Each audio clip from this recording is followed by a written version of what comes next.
श्री गणेशाय नमः।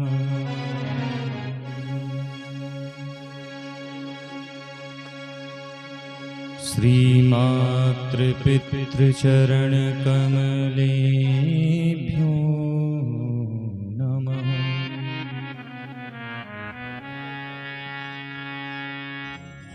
श्री सरस्वती नमः।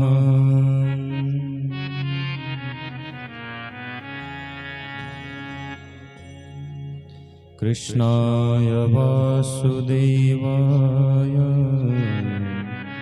हरये परमात्मने प्रणतः क्लेशनाशाय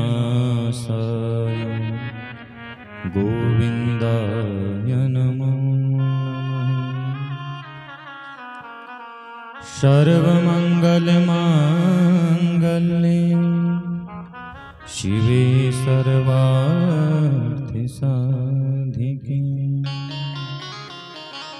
शरण्ये त्र्यम्बके गौरी नारायणी नमोस्तुते।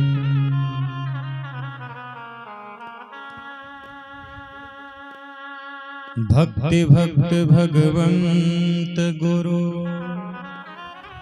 चतुर्नाम वपुए इनके पग वंदन किए नासई विघ्न। बोल जगदम्बे मैया की जय। बोल शेरा वाली मैया की जय। दीवा मात की जय। तो आइए अपनी मन और वाणी को पवित्र करें माँ भगवती के पावन गुणगान के संग में, और फिर अंतिम दिवस की कथा में आप हम सब प्रवेश करेंगे। बड़े प्रेम से आप लोग गुनगुनाते हुए संग में गाइएगा।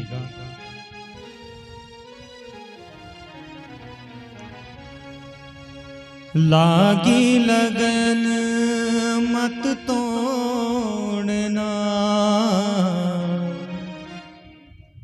मेरी लागी लगन मत तोड़ना। मैया जी मोरी लागी लगन मत तोड़ना। मैया जी मोरी लागी लगन मत तोड़ना।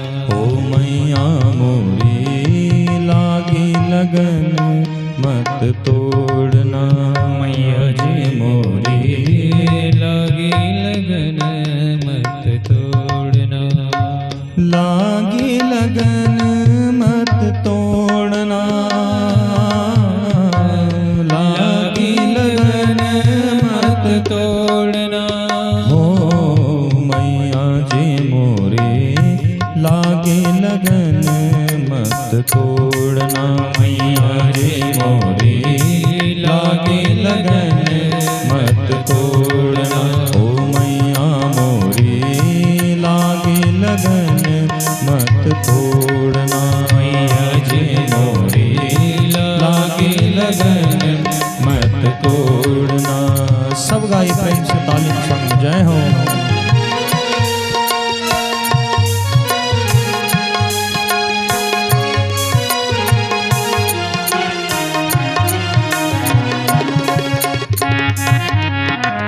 हरि बोल गाइए सब प्रेम के साथ में तालियों की सेवा के संग में।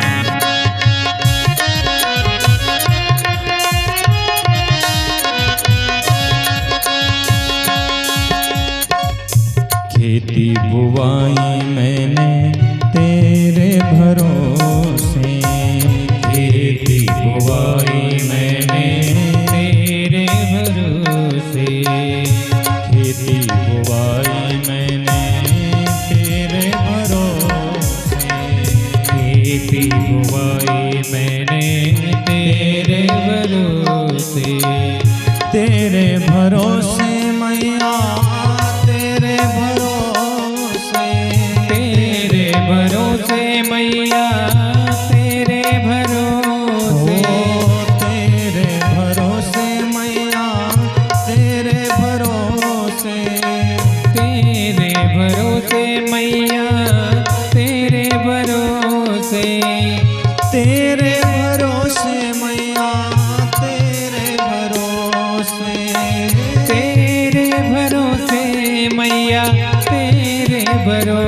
से मेरी प्रीत मत तोड़ना, ओ मेरी प्रीत मत तोड़ना। मैया जी मोरी लागी लगन मत तोड़ना, मैया जी मोरी लागी लगन मत तोड़ना। ओ मैया मोरी लागी लगन मत तोड़ना, मैया मोरी लागी लगन मत तोड़ना। लागी लगन मत तोड़ना, लागी लगन मत तोड़ना। ओ मैया जी मोरे लागी लगन मत तोड़ना, मैया जी मोरे लागी लगन। हरि बोल सब गाए प्रेम के साथ में जय हो।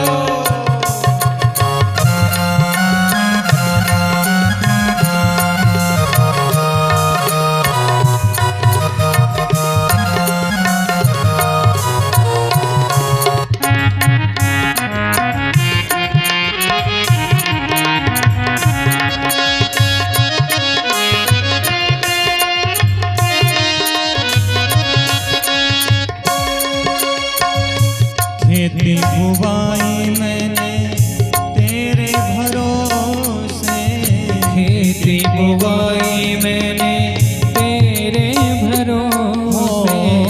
खेती बुवाई मैंने तेरे भरोसे, खेती बुवाई मैंने तेरे भरोसे। तेरे भरोसे मैया तेरे भरोसे, तेरे भरोसे मैया तेरे भरोसे। मेरे भरोसे मत छोड़ना, ओ मेरे भरोसे मत छोड़ना। मैया जी मोरी लागे लगन मत तोड़ना, मैया जी मोरी लागी लगन मत तोड़ना। मैया जी मोरी लागे लगन मत तोड़ना, मैया जी मोरी लागी लगन मत तोड़ना। लागे लगन मत तोड़ना, लागे लगन मत तोड़ना। ओ मैया जी मोरी लागे लगन मत तोड़ना, मैया जी मोरी लागी सब गाए प्रेम से दोनों हाथ उठाकर हरि मोरी लागी लगन मत तोड़ना।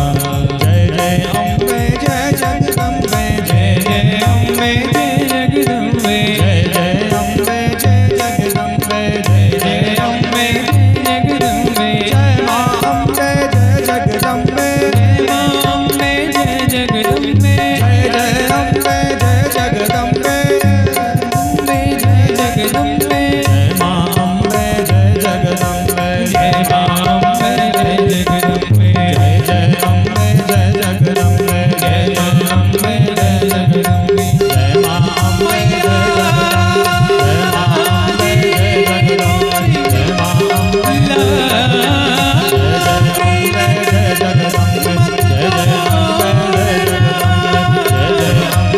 मैया जी मोरी लागी लगन मत तोड़ना।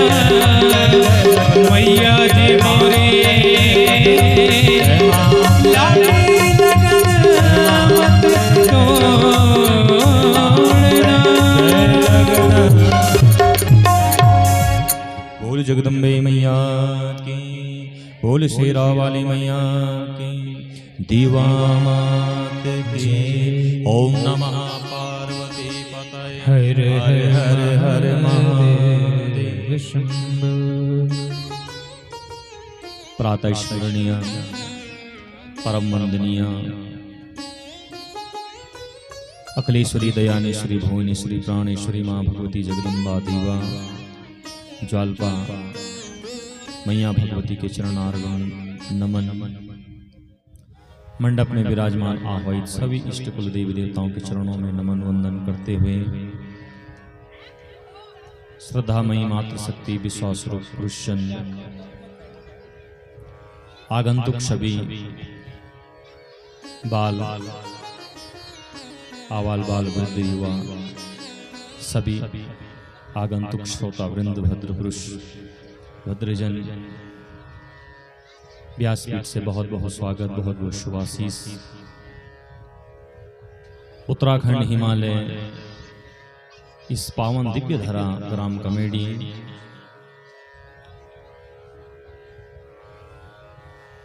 के मध्य विराजमान इस पावन यज्ञ जो यज्ञ इष्ट देवताओं के चरणों में किया जा रहा हो और भगवान शिव और शक्ति समस्त ग्रामवासियों पर अपनी कृपा बना रहे हों, ऐसे प्रभु के चरणारविंद शिव और शक्ति के चरणारविंद वंदन नमन। आइए बंधु, हमारा और आपका परम सौभाग्य कि गांव के यूथ फाउंडेशन युवा श्रोताओं के द्वारा, युवा भक्तों के द्वारा इस पावन यज्ञ का आयोजन किया गया, इस दिव्य अलौकिक यज्ञ का आयोजन किया गया। और मुझे पूर्ण विश्वास है कि आपकी जो श्रद्धा है, आपका जो भाव था, आपकी जो कामना है, वो कामनाएं आपकी पूर्ण हो।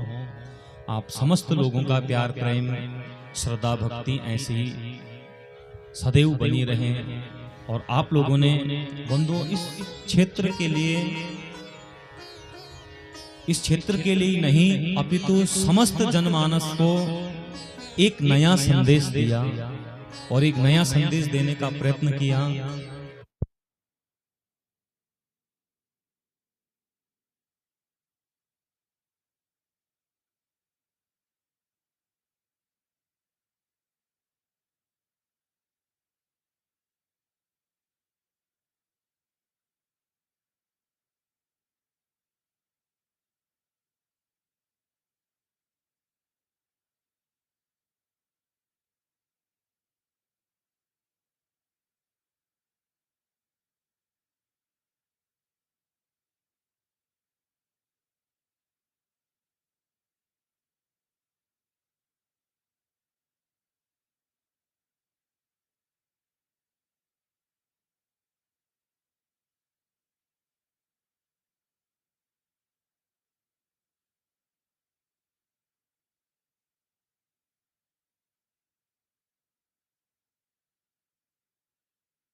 राधा रमण हरि गोविंद बोलो।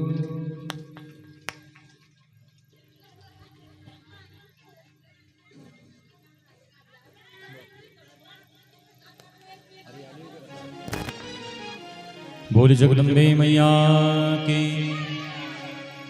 तो बंधु निश्चित ही इस गांव के लिए नहीं, इस क्षेत्र के लिए नहीं, अपितु समस्त जनमानस के लिए ये नया संदेश आपने देने का प्रयत्न किया कि हम नव युवक बुराइयों में न पड़ के, गलत कामों में न पड़ के, गलत संगत में न पड़ के, और हम ऐसा दिव्य अलौकिक यज्ञ करने का प्रयत्न करेंगे। और निश्चित ही बंधुओं सबको एक नई प्रेरणा मिलेगी और एक नई प्रेरणा के स्रोत आप लोग बने हैं। और जब मन में अच्छा संकल्प होता है, अच्छा भाव होता है, तो परमात्मा उसको पूर्ण कर देते हैं। और मानो मैया भगवती की उस दिव्य कृपा के द्वारा आज आप लोगों का संकल्प लगभग पूर्णता की ओर है और निर्विघ्नता पूर्वक पूर्णता की ओर है। आप लोगों ने जो ये अलौकिक कार्य किया है और जितने भी आपके युवा सदस्य हैं उन्होंने तन मन और धन के द्वारा, धन से भी सहयोग किया, तन से भी सहयोग किया, मन से भी सहयोग किया, है ना। इतनी सुंदर आप लोगों के लिए बैठने की पांडाल की व्यवस्था बनाई, सब अपने आप। और इसके लिए आप सराहनीय के कार्य, एक बार जोरदार तालियों के द्वारा आप उनका उत्साहवर्धन कीजिए। और निरंतर आपसे यही कामना रहेगी कि आप इतने सुंदर आयोजन कराते रहें और मैया की कृपा आप सब लोगों पर सदैव बनी रहे।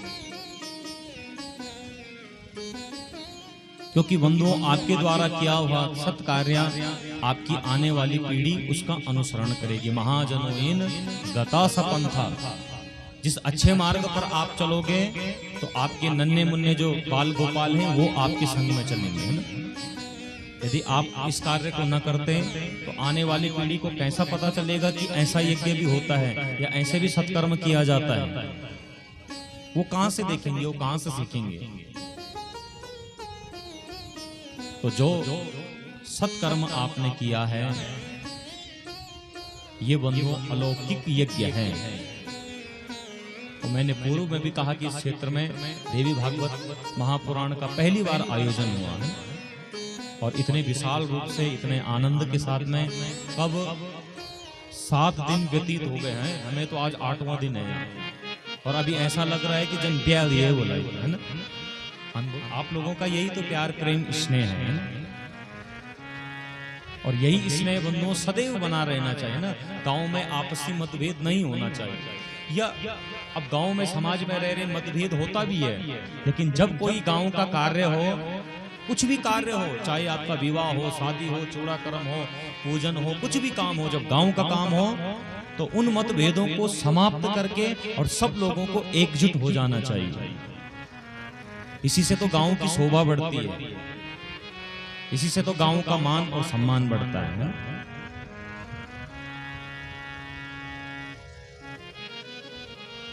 तो आपके द्वारा किया हुआ सत्कर्म कर आपके नन्हे मुन्ने बालक उनका अनुसरण करेंगे।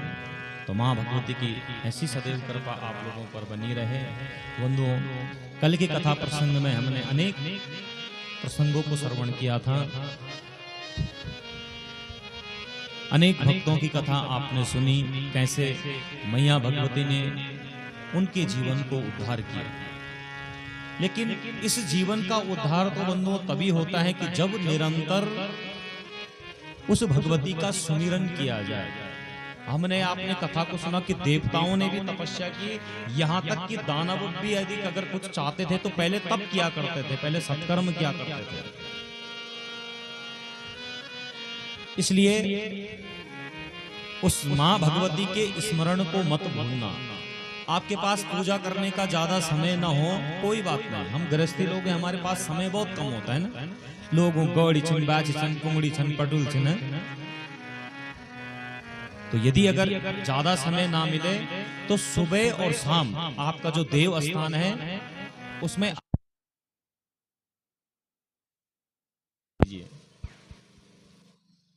और दीपक जलाकर, चाहे आपको मंत्र आता हो ये मान्य नहीं रखता, आप बैठकर एक बार हाथ जोड़ करके और उस मैया भगवती का, उस परमात्मा का आप एक बार स्मरण कर लीजिए। अपने पितरों का सदैव स्मरण करना चाहिए, अपने इष्ट कुल देवताओं का सदैव स्मरण करना चाहिए। बंधु, आपका और हमारा इसी में ही कल्याण हो जाएगा,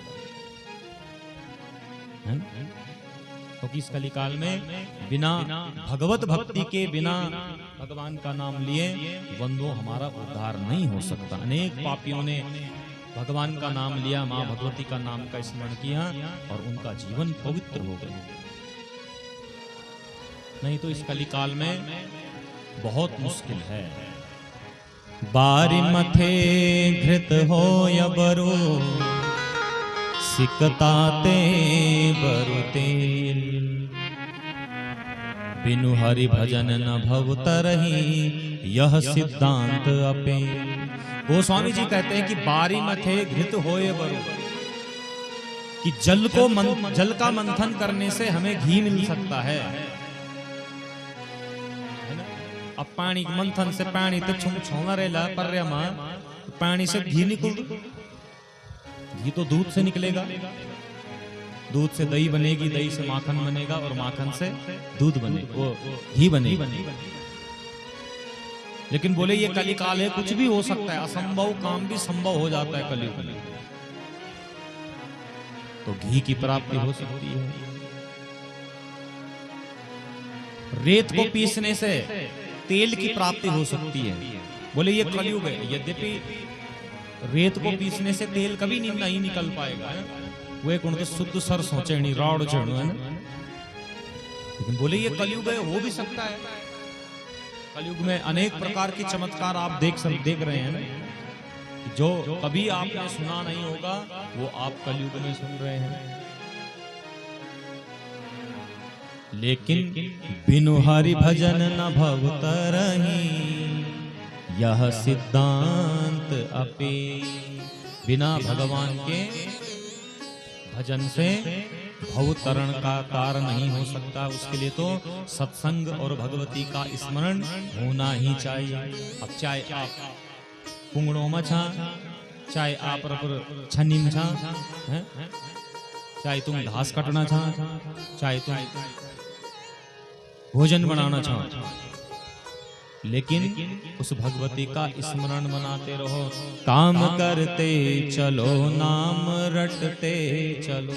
अपनो काम भी करना रहा और भगवान का भजन भी करना रहा है ना, क्योंकि ये नाम कल्याणकारी है, कल्याण करने वाले।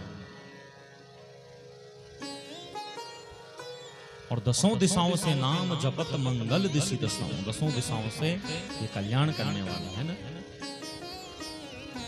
इसलिए उस मैया का बार बार स्मरण करते हैं, घर के कामों को करते रहे ना। कोई हमारा शास्त्र वेद पुराण ये नहीं कहता कि आप घर बार छोड़कर और बिल्कुल तुम भक्तियान बन जाओ, क्योंकि हम लोग गृहस्थी लोग, तो अपने गृहस्थ में रहकर अपने गृह कार्यों को जो कार्य हैं वो तो करना ही है। तो गृहस्थ कार्यों को करते रहो और भगवान का भजन करते रहो। पहले का समय में जो पुरानी माता लोग है ना, तो वो लोग प्रातः काल में उठकर, अब जल्दी उठ जाना चाहिए, तो प्रातः काल उठ करके प्रभाती गीत गाते थे सुबेर सुबेरन। तो उनको बोलते थे प्रभाती गीत।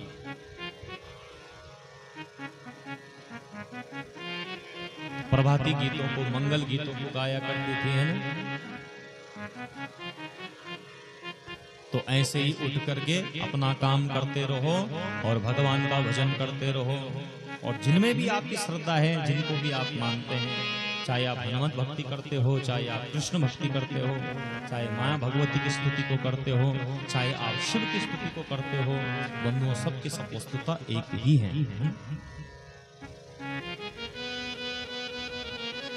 तो काम करते चलो और नाम जपते चलो।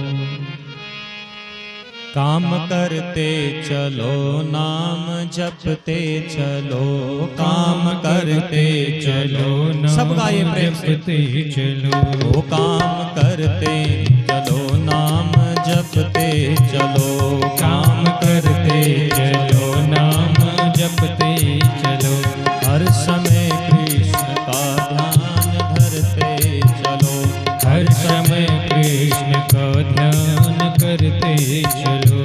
कृष्ण गोविंद गोपाल गाते चलो, कृष्ण गोविंद गोपाल गाते चलो। याद आएगी उनको कभी ना कभी, याद आएगी उनको कभी ना कभी। मैया ध्यान धरेगी कभी ना कभी, मैया ध्यान धरेगी कभी ना कभी। ऐसा विश्वास मन में जगाते चलो, ऐसा विश्वास मन में जगाते चलो। कृष्ण गोविंद गोपाल गाते चलो, कृष्ण गोविंद गोपाल गाते चलो। याद आएगी उनको कभी ना कभी। जब रोज आप स्मरण करते रहोगे तो एक दिन तो उनको मैया को याद आ ही जाएगी कि मेरा भक्त मेरा निरंतर स्मरण किया करता है।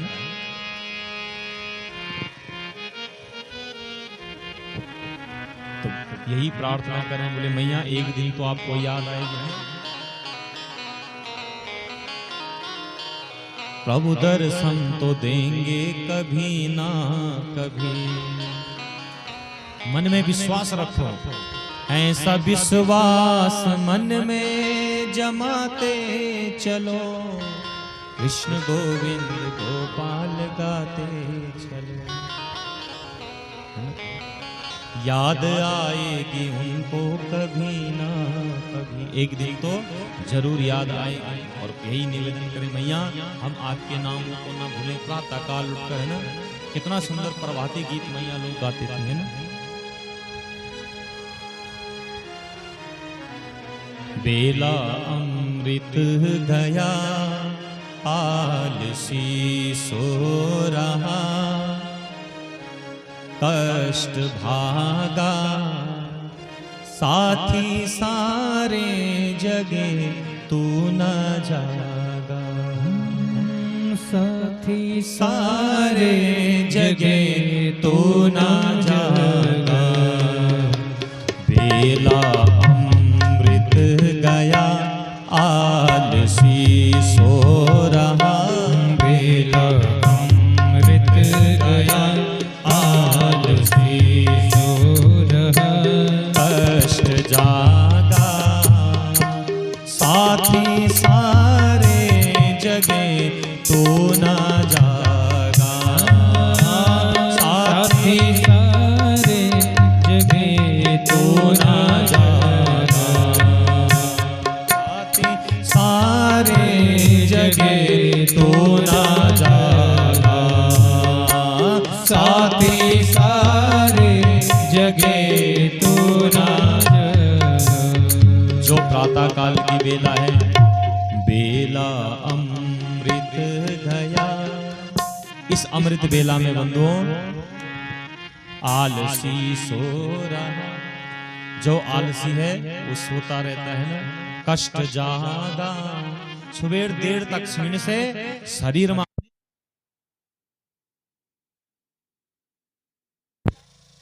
ज्यादा देर तक सोने वाला मनुष्य रोगी हो जाता है, उसको अनेक प्रकार के रोग उत्पन्न हो जाते हैं। इसलिए सुबह जल्दी उठने का प्रयत्न करें, भले दिनम से जाओ घंटा 2 घंटा। हाँ, दिन में भोजन के बाद जरूर आराम करना 1 घंटा कम से कम, नहीं तो आधा घंटा तो आराम चाहिए चाहिए। लेकिन प्रातःकाल जल्दी सो। और देर में जागने वाला रोगों से ग्रसित हो जाता है। कष्ट जागा, देर तक सोने वाले के जीवन में कष्ट प्रकट हो जाते, उत्पन्न हो जाते हैं। साथी सारे जगे तू न जागा। सारी दुनिया जाग गई लेकिन आलसी सोता रहता है। रंक राजा बने प्रभु से सने, रंक राजा बने प्रभु रस में सजे, कंक राजा बने अंक रस से सने, रंक राजा बने प्रभु रस में भाग जागा, साथी सारे जगे तू न जागा, साथी सारे जगे तू न जागा, तू न जागा, तू न जागा। उस प्रभु स्मरण से रंक राजा बने, प्रभु रस में सने, है ना। भाग जागा, प्रातः काल जल्दी उठने वाला का भाग्य जागता है। प्रातः काल उठ करके जो पढ़ने वाले विद्यार्थी हैं रात को समय से सो जाओ और सुबेर उठकर पढ़े करो, है ना। सुबेर खाइयो और सुबेर पढ़ियो, हमेशा जीवन में काम हो और दानक बोले, ये सदैव आपके काम आएगा। रात को समय से सो जाओ और सुबह जल्दी उठ करके स्कूल जाने से पहले, पेपर से पहले घंटा 2 घंटा पढ़ लो, तो वो आपको याद रहेगा, स्मरण रहेगा, है ना। विद्यार्थी का वही तो जीवन है। विद्यार्थी जितना तपता है, जितना तप करता है, उतना उसका जीवन निखर जाता है। तो विद्यार्थियों को, और जो 10-10 बजे तक सिंह ऊंचा, तो कन के कल्याण होगा ना। काक चेष्टा वको ध्यान, स्वान निंद्रा तथेव च, अल्पहारी ग्रह त्यागी विद्यार्थी पंच लक्षण। विद्यार्थी को कौवे की चेष्टा, कौवे की तरह सतर्क, बगुले का जैसा ध्यान, स्वान के जैसे निंद्रा, कुत्ता कदगा गहरी निंदी मिसी हो, जरा खट हो गया तो खट नींद खुल जाए, फिर इधर उधर देखेगा भाई कोई कष्ट तो नहीं है, फिर सो जाए। अल्पहारी, विद्यार्थी को हमेशा कम भोजन करना चाहिए। ज्यादा खा लिया तो फिर निंदी नींद आ जाए, अल्प भोजन करो। और ग्रह त्यागी, जब तक घर का त्याग नहीं करोगे तब तक विद्या बुद्धि नहीं आ सकती, विद्या प्राप्ति नहीं हो सकती। ये विद्यार्थियों के 5 लक्षण है ना। और सुबह उठकर पढ़ाई करो तो निश्चित ही जीवन का कल्याण हो जाता है। तो ऐसे ही बंधुओं, उस भगवती का दिव्य स्मरण करें। और कल कथा प्रसंगों में हमने अनेक पावन दिव्य कथाओं का रसपान किया था। इधर एक बार क्या हुआ कि भगवान की 3, नारायण की 3 पत्नियां थी, लक्ष्मी, सरस्वती, गंगा, तिस्रो भार्या हरे प्रेमणा समस्ता स्थितिष्ठन्ति सतः हरे सन्निधो। भगवान की 3 रानियां थी। कौन कौन? लक्ष्मी, सरस्वती और गंगा। ये तीनों भगवान की पत्नियां थी, नारायण की। अब एक दिन बैकुंठ में निवास करती थी। एक दिन गंगा प्रेमवश भगवान को निहार रही थी, लेकिन यहां देख करके सरस्वती को अच्छा नहीं लगा। और सो इन्होंने भगवान से कहा, बोले प्रभु आप तो हमसे प्रेम नहीं करते, अधिक प्रेम आप लक्ष्मी और गंगा से ही करते हो।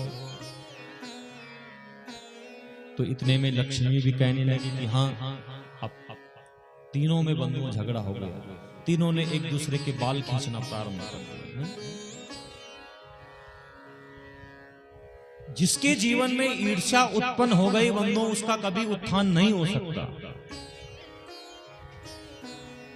अपने जीवन में कभी ईर्ष्या को मत आने दो। ईर्ष्या एक ऐसी बीमारी है कि जो जीते जी आपके जीवन को समाप्त कर देगी। किसी की प्रगति को देखकर उससे ईर्ष्या मत करो। प्राय समाज में हम लोग कोई जरा बोलू अच्छु खाणो बोल कहे अच्छु ठीक ठाक बोल तो वे कुन खट टून टन मन करी खले दिन हाँ और हम लोग मजा आता। किसी की प्रगति को देखकर उससे ईर्ष्या मत करो, बल्कि आपको तो गर्व होना चाहिए कि इस बालक ने, इस बेटी ने हमारा नाम रोशन कर दिया, और बच्चों को उस बालक का अनुसरण करना चाहिए। महाजनों इन गता सपंथा, है ना। किसी से ईर्ष्या मत करो। और जब ईर्ष्या और राग और द्वेष जब जीवन में आता है तो मनुष्य का उत्थान कदापि नहीं हो सकता, चाहे वो कोई भी हो, उसका जीवन बंधुओं समाप्त हो जाता है। इसलिए ईर्ष्या को अपने जीवन में मत आने दो, किसी से ईर्ष्या मत करो। उसका अपना भाग्य है, हमारा अपना भाग्य है ना। यही है, किसी को कम मिला, किसी को ज्यादा मिला, लेकिन भूखा कोई नहीं रहा। वो उसका भाग्य है, वो उसकी मेहनत है ना। तो तीनों में ईर्ष्या हो गई और झगड़ा करने लगी। तो तीनों ने आपस में एक दूसरे को श्राप दे दिया। गंगा ने सरस्वती को, सरस्वती ने गंगा को, गंगा ने लक्ष्मी को, लक्ष्मी ने सरस्वती को।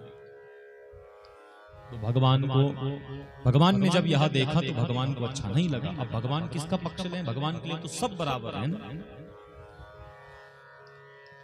वो परमात्मा सबसे एक समान प्रेम करते हैं। वो माँ भगवती सबसे एक जैसा प्रेम करती है। उसके दरबार में किसी के प्रति कोई राग द्वेष नहीं है कि ये भक्त मेरी पूजा करता है तो मैं इसी की सुन, नहीं। जो उसके दरबार में चला गया उसका परम कल्याण हो जाता है। तो भगवान ने तीनों से कहा कि बोले, हे देवियों, यद्यपि तुम मेरी पत्नियां हो, वैकुंठ में रहती हो, लेकिन तुम्हारा आचरण विचरण अच्छा नहीं है, वैकुंठ के लायक नहीं हो तुम। और तीनों को श्राप दे दिया, जाओ तुम्हारा तीनों का पतन मृत्यु लोक में हो जाएगा। अब जब क्रोध शांत हुआ तो रोने लगे, हमने क्या कर दिया ये? तो जान गई कि हमारे अपराध के कारण भगवान ने श्राप दिया, और भगवान के चरणों में पड़ी और निवेदन करने लगी, प्रभु हमारा कल्याण कैसे होगा? ससाप वाणी ताम पद्मा महाबलीवती शची वृक्ष रूपा सरिद्रपा भविष्यासीन संशया। तो भगवान ने कहा, बोले, हे देवी, हरिवाचा कले 5 सहस्रे च गते वर्षे तुमोक्षणं युष्माकं शर्यतां चैव मद्गेहं चागमिष्यता। बोले, हे देवियों, जो तुम्हें मैंने श्राप दिया है इसको तो कोई टाल नहीं सकता, लेकिन कले 5 सहस्रेतु गते वर्षे च मोक्षणम, जब कलिकाल के 5000 वर्ष व्यतीत हो जाएंगे तो तुम तीनों का उद्धार होना शुरू हो जाएगा। तुम तीनों का उद्धार होगा।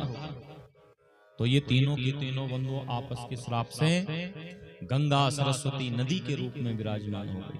जो मैया लक्ष्मी थी वो तुलसी और बेर के वृक्ष के रूप में इस धरा में प्रकट हुई।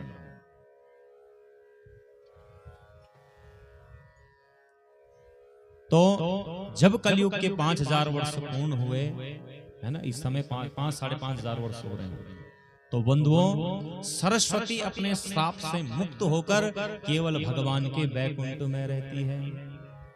सरस्वती नदी कहाँ है? पहले सरस्वती नदी इस धरा पर बहती थी, लेकिन अब सरस्वती का दर्शन केवल माणा गांव में होता है, बद्रीनाथ। और वो बद्रीनाथ साक्षात स्वर्ग है, बद्री भूमि। तो माणा गांव में वहां अलकनंदा की संगम में मिलती, बस वहीं सरस्वती का दर्शन होता है। बाकी सरस्वती इस धरा से विलुप्त हो चुकी है। तो सरस्वती मुक्त हुई श्राप से, और कहा, तुम तीनों के तीनों मेरी शरण में रहोगे। तो 100 बंधुओं उस समय के पश्चात मैया सरस्वती बेर का वृक्ष बनी। एक बार भगवान ने सोचा कि मैं इस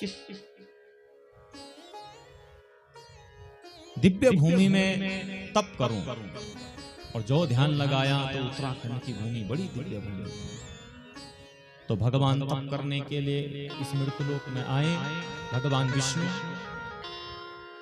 तो ये जो भूमि है, ये हिमालय की जो भूमि थी, इस भूमि के अधिष्ठाता देवता हैं हमारे देवादिदेव महादेव शंकर, शिव और शक्ति। ये दोनों के यहाँ के इष्ट हैं, ये इनकी भूमि थी। अब जैसे भगवान हरिद्वार में आए और हरिद्वार में जब पधारे तो भगवान ने सोचा कि उत्तराखंड के तो कण कण में शंकर का वास है, यदि अगर मैं पग रख कर जाऊंगा तो मेरे प्रभु का अपमान हो जाएगा। तो भगवान के आने, हरि के आने से इस दिव्य भूमि का नाम क्या पड़ा? हरिद्वार। पहले इसका नाम था मायापुर, और हरि के आने से क्या नाम पड़ा? हरिद्वार। और पुराण लोग क्या बोलते? हरिद्वार। तो हरिद्वार ही इसका वास्तविक नाम था। हाँ, हर मने भगवान शिव। शिव भूमि का जो दरवाजा है, जो द्वार है, उसका नाम क्या है? हरिद्वार। हाँ, तो पौराणिक नाम इसका हरिद्वार ही था, इसलिए पुराने लोग हरिद्वार बोलना आज भी ना। और हरि के आने से हरिद्वार पड़ा, और गंगा के आने से गंगा द्वार पड़ा। और यहाँ पितरों का मोक्ष होने से इसका नाम मोक्ष का द्वार भी है। पितरों का मोक्ष कहाँ होता है? नारायणी शिला, हरिद्वार। तो पितरों का मोक्ष होने से इसका नाम क्या पड़ा? मोक्ष द्वार। और मायापुरी, ये 5 नाम हरिद्वार। तो अब भगवान ने क्या किया कि जैसे हरिद्वार में आए तो जाना तो था बद्रीनाथ की भूमि में। तो बद्रीनाथ की भूमि थी भगवान शिव की, है ना। और विशाल नाम के एक राजा थे, इसका नाम विशालापुरी भी है। विशाल नाम के राजा का अधिपत्य होने से इस क्षेत्र का नाम विशालापुरी भी। एकदा विशाल आया, है भागवत में विशालापुरी का वर्णन है। तो इसको विशाल नाम के राजा के द्वारा इनका नाम विशालापुरी भी है। तो अब भगवान आए तो भगवान ने कहा कि मेरे भोले बाबा का अपमान न हो जाए, इसलिए भगवान ने बहुत सुंदर रूप रखा। कौन सा रूप रखा? बिनु पग चलाई सुनय बिनु काना, कर विधि करम करई विधि नाना। कर विधि करई करम विधि नाना। बिनु पग चलाई बिनु काना, पग चलाई सुनई बिनु काना। कर विधि करम करई विधि नाना। कर विधि करम करई विधि नाना। कैसा रूप रखा कि बिनु पग चलई सुनई बिनु काना, कि जो बिना पग के चलते हैं, बिना कान के सुनते हैं। कर विधि, बिना हाथों के, कर्म ने हाथ, बिना हाथों के सारे कामों को कर देते हैं। अब ऐसा जीव आपने देखा कोई? दिखियो ची तुम्हारे कि जय हाथा नहीं छन लेकिन सब काम कर दो, खुट्टा नहीं छन लेकिन दौड़ दो, कंदोड़ा नहीं छन लेकिन सुन दो जो ध्यान तुम निंजी। हाँ, सर्प सांप है ना, सांप अब तुम उनका भी खुट्टा नहीं देख होला, और जन्नी देख कितनी तेज भागता है। हाथ नहीं है सब काम करता है, कान नहीं है लेकिन सुनता है। सांप अपनी आंखों से सुनता है, इसलिए सांप को कहा जाता है चक्षु सर्वा, कि जो अपने नेत्रों के द्वारा सुने। तो भगवान ने नाग राजा का रूप धारण किया और मैया गंगा के किनारे किनारे किनारे किनारे कहां पहुंचे? सर्वप्रथम कौन सा प्रयाग आता है? हरिद्वार से जब जाओ तो कौन सा प्रयाग पड़ता है पहला? जोर से बोलो, देव प्रयाग। गया छो देव प्रयाग? हाँ, तो देव प्रयाग में अलकनंदा और भागीरथी का संगम है ना। तो यहाँ स्नान किया। देव प्रयाग का मतलब क्या है? देवताओं से मिलन। देवो भूत्वा देवम युजेत। तो यहाँ देवताओं का दर्शन किया, संगम में स्नान किया, और संगम में स्नान करने से ही मनुष्य का जीवन देवताओं के जैसे आचरण विचरण आना शुरू हो जाते हैं ना। बोल जगदम्बे मैया की जय। आज तुम लोग छुई लगाना चाहते हैं, कृपया चुपचाप कथा को सुने। तो 100 देव प्रयाग के बाद चलते चलते चलते चलते अलकनंदा के किनारे किनारे चलते चलते भगवान कहां पहुंचे? कौन सा प्रयाग आता है दूसरा? रुद्र प्रयाग। तो रुद्र माने रुदन करना।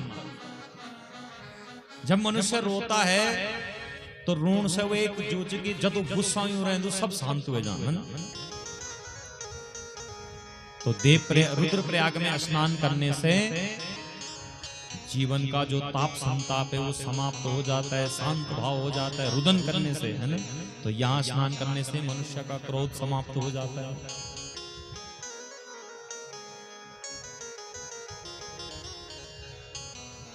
फिर उसके बाद भगवान कहाँ पहुंचे? तीसरे प्रयाग की ओर। तीसरा प्रयाग कौन सा है? कर्ण प्रयाग। माता जी को सब याद है कर्ण प्रयाग। तो कर्ण प्रयाग में अलकनंदा और पिंडर का संगम है। तो कर्ण प्रयाग का मतलब क्या है कि कर्ण प्रयाग में स्नान करने के बाद, कर्ण माने कान, इन कानों से भगवान की कथा को सुनो, भगवान का भजन को सुनो। और जब मनुष्य भगवान के भजन को सुनता है, भगवान का भजन सुनता है, मैया की दिव्य लौकिक छवि को सुनता है, तो फिर मनुष्य को क्या आता है? आनंद। जब आनंद आता है तो मनुष्य मंत्र मुग्ध हो जाता है। जब कोई भजन हमें अच्छा लगता है तो हाथ पांव मनुष्य के अपने आप हिलने डुलने शुरू हो जाते हैं ना। मनुष्य अपने आप नृत्य करना प्रारंभ कर देता है ना। अब कई लोग बुधन ये पे सी फलन पर क्या देवता है, वो देवता नहीं है, वो आनंद आया। और आनंद आया, और जब आनंद आ जाता है मनुष्य अपने शरीर के भान को भूल जाता है। भूल जाने की पैतर में यार ससुर जी बोला, जेठन जी बोला, भूल जाती है शरीर के भान। वो आनंद है, वो देवता नहीं छुए। देवता नहीं, देवता तो वो होता है कि एक झलक दिखाई और उसके बाद शांत। तो जो आपने नृत्य किया वो आपका आनंद प्रकट हुआ, क्योंकि आपको भगवान का भजन, भगवती का भजन सुनते सुनते दिव्य आनंद आया और आपके हाथ अपने आप खुल गए। आप अपने आप कब जगह से उठ गए आपको पता ही नहीं चला। तो 100 बंधुओं, जब भगवान का भजन और भगवान की कथा मनुष्य सुनता है तो उसको क्या आता है? आनंद। तो कर्ण प्रयाग के पास कौन सा प्रयाग है? नंद प्रयाग। आनंद। तो नंद प्रयाग में अलकनंदा और नंदाग्नि का संगम। और जब जीवन में आनंद आता है तो आनंद के बाद तो साक्षात भगवान विष्णु के दर्शन हो जाते हैं। तब कौन सा प्रयाग है? 5वां विष्णु प्रयाग है ना। और विष्णु प्रयाग का दर्शन करने के बाद तब मनुष्य बद्रीनाथ का दर्शन कर पाता है ना। अब आज तो लोगों को बहुत आसान खेल हुई हो, लेकिन पहले के समय में भाग्यशाली मनुष्य वहां तक पहुंचता था। जो इन तीर्थों की यात्रा के लिए जाता था तो वो अपर घारम सप्त मीलिक चलना कि भाई वापस आ गया तो ठीक है, और नहीं आया तो मेरा पिंडदान इत्यादि कर देना है ना। तो जब जीवन का अंतिम पड़ाव आता था तो तब मनुष्य यात्रा के लिए जाता था। तो 100 बंधुओं, तब मनुष्य उस भूमि का अधिकारी है। तो भगवान यहाँ से पहुंचे तो भगवान जहां बद्रीनाथ का मंदिर है वहां भगवान शिव मैया पार्वती के संग में विराजमान है। तो भगवान ने क्या किया? भगवान बड़े कौतूहली हैं, तो इन्होंने एक छोटे से बालक का रूप धारण किया और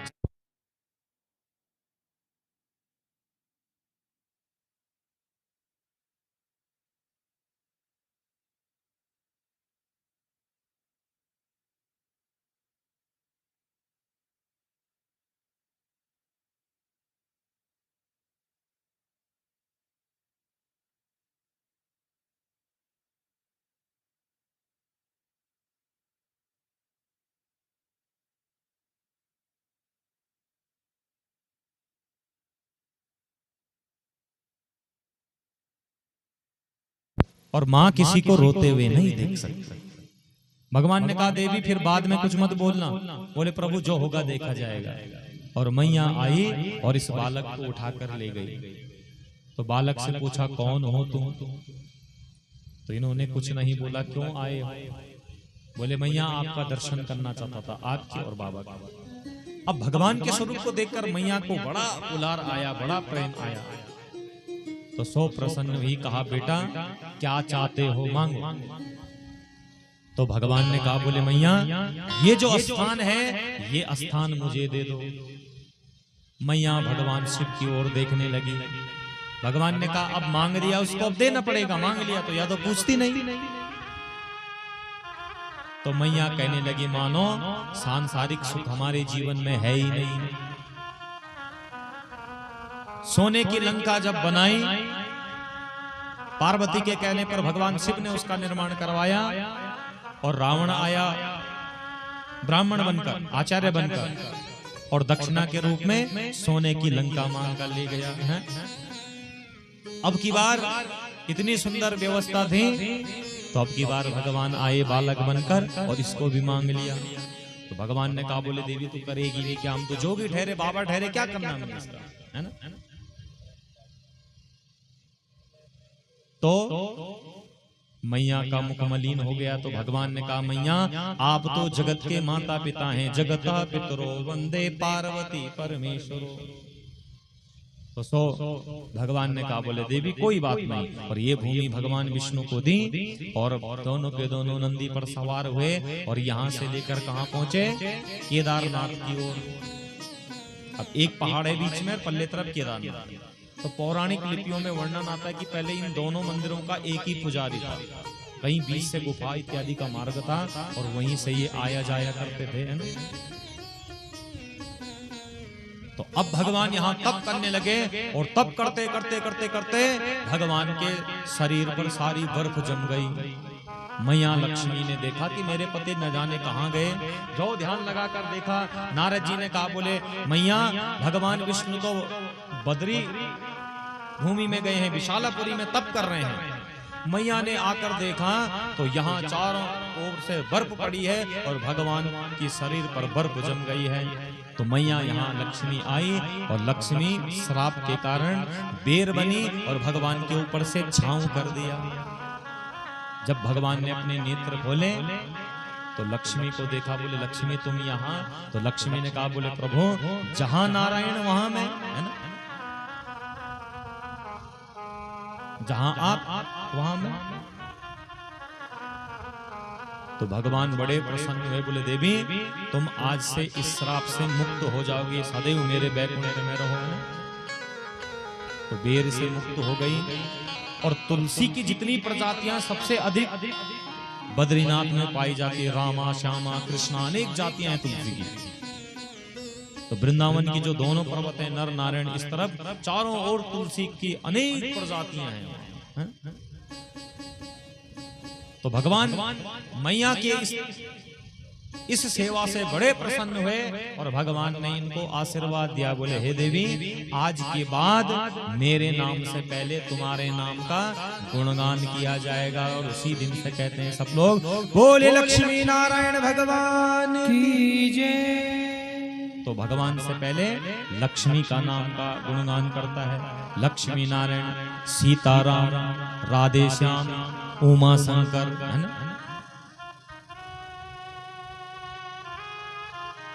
तो भगवान ने अनेक वर्षों तक यहाँ तप किया था और तब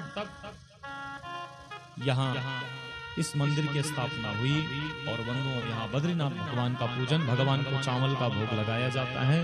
और तत्पश्चात इस भूमि का नाम पड़ा बद्रीनाथ। तो बद्री मैंने बेर और नाथ संप्रदाय है भगवान शिव का। तो शिव संप्रदाय होने से क्या नाम पड़ा? नाथ, बद्रीनाथ। और जिस भूमि में जाने से, जिसका दर्शन करने से मनुष्य मात्र का कल्याण हो जाता है, जहां जाकर पितृ तर्पण करने से और पिंडदान इत्यादि करने से पितरों को सदगति प्राप्त हो जाती है, ऐसी भूमि बंधु हुई बद्रीनाथ की है। तो भगवान ने कहा तुम तीनों के तीनों मुक्त हो जाओ। तो सो गंगा अलकनंदा के रूप में भगवान के चरणों को धो रही है। तो जब तक गंगा धरती में है तब तक मनुष्य मात्र का कल्याण निरंतर होता रहेगा। कितने भाग्यशाली हम लोग हैं। तो इस प्रकार से भगवान ने इन तीनों को श्राप से मुक्त किया। और बंधुओं, जो गंगा के नाम को जपता है उसका कल्याण हो जाता है ना। राजा सगर ने कितना तप किया।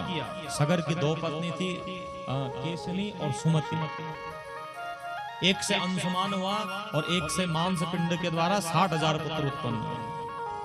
लेकिन इन्होंने अपराध किया कपिल मुनि का और इन्होंने इनको भस्म कर दिया। तो अंशुमान का दिलीप, दिलीप का भगीरथ। तब भगीरथ महाराज के तप करने से गंगा प्रसन्न होती है और धरती पर आकर के इन सब का समस्त मानव जाति का परम कल्याण मां गंगा कर देती है। बोल गंगे मैया की जय। ऐसी पतित पावनी बंधुओं, वो मां गंगा है। इसलिए मां गंगा की अविरल धारा को बहने दें और उसमें पवित्रता रखना हम आप सबका परम कर्तव्य है। इधर एक पावन कथा आती है कि धर्मध्वज नाम के एक राजा हुए। इनकी पत्नी का नाम था माधवी। ये दोनों गंध मादन पर्वत में अनेक वर्षों तक विहार करते रहे।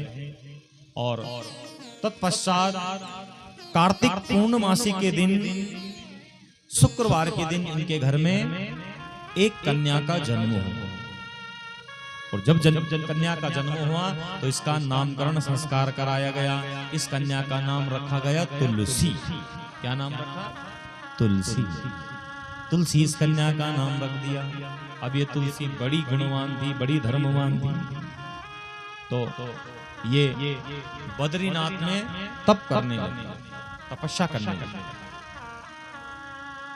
तो एक दिन ब्रह्मा जी आए और ब्रह्मा जी ने इसको वरदान दिया कि बोले, हे देवी, ऐसा ही तप करते रहो, एक दिन तुम्हारा जीवन पवित्र हो जाएगा।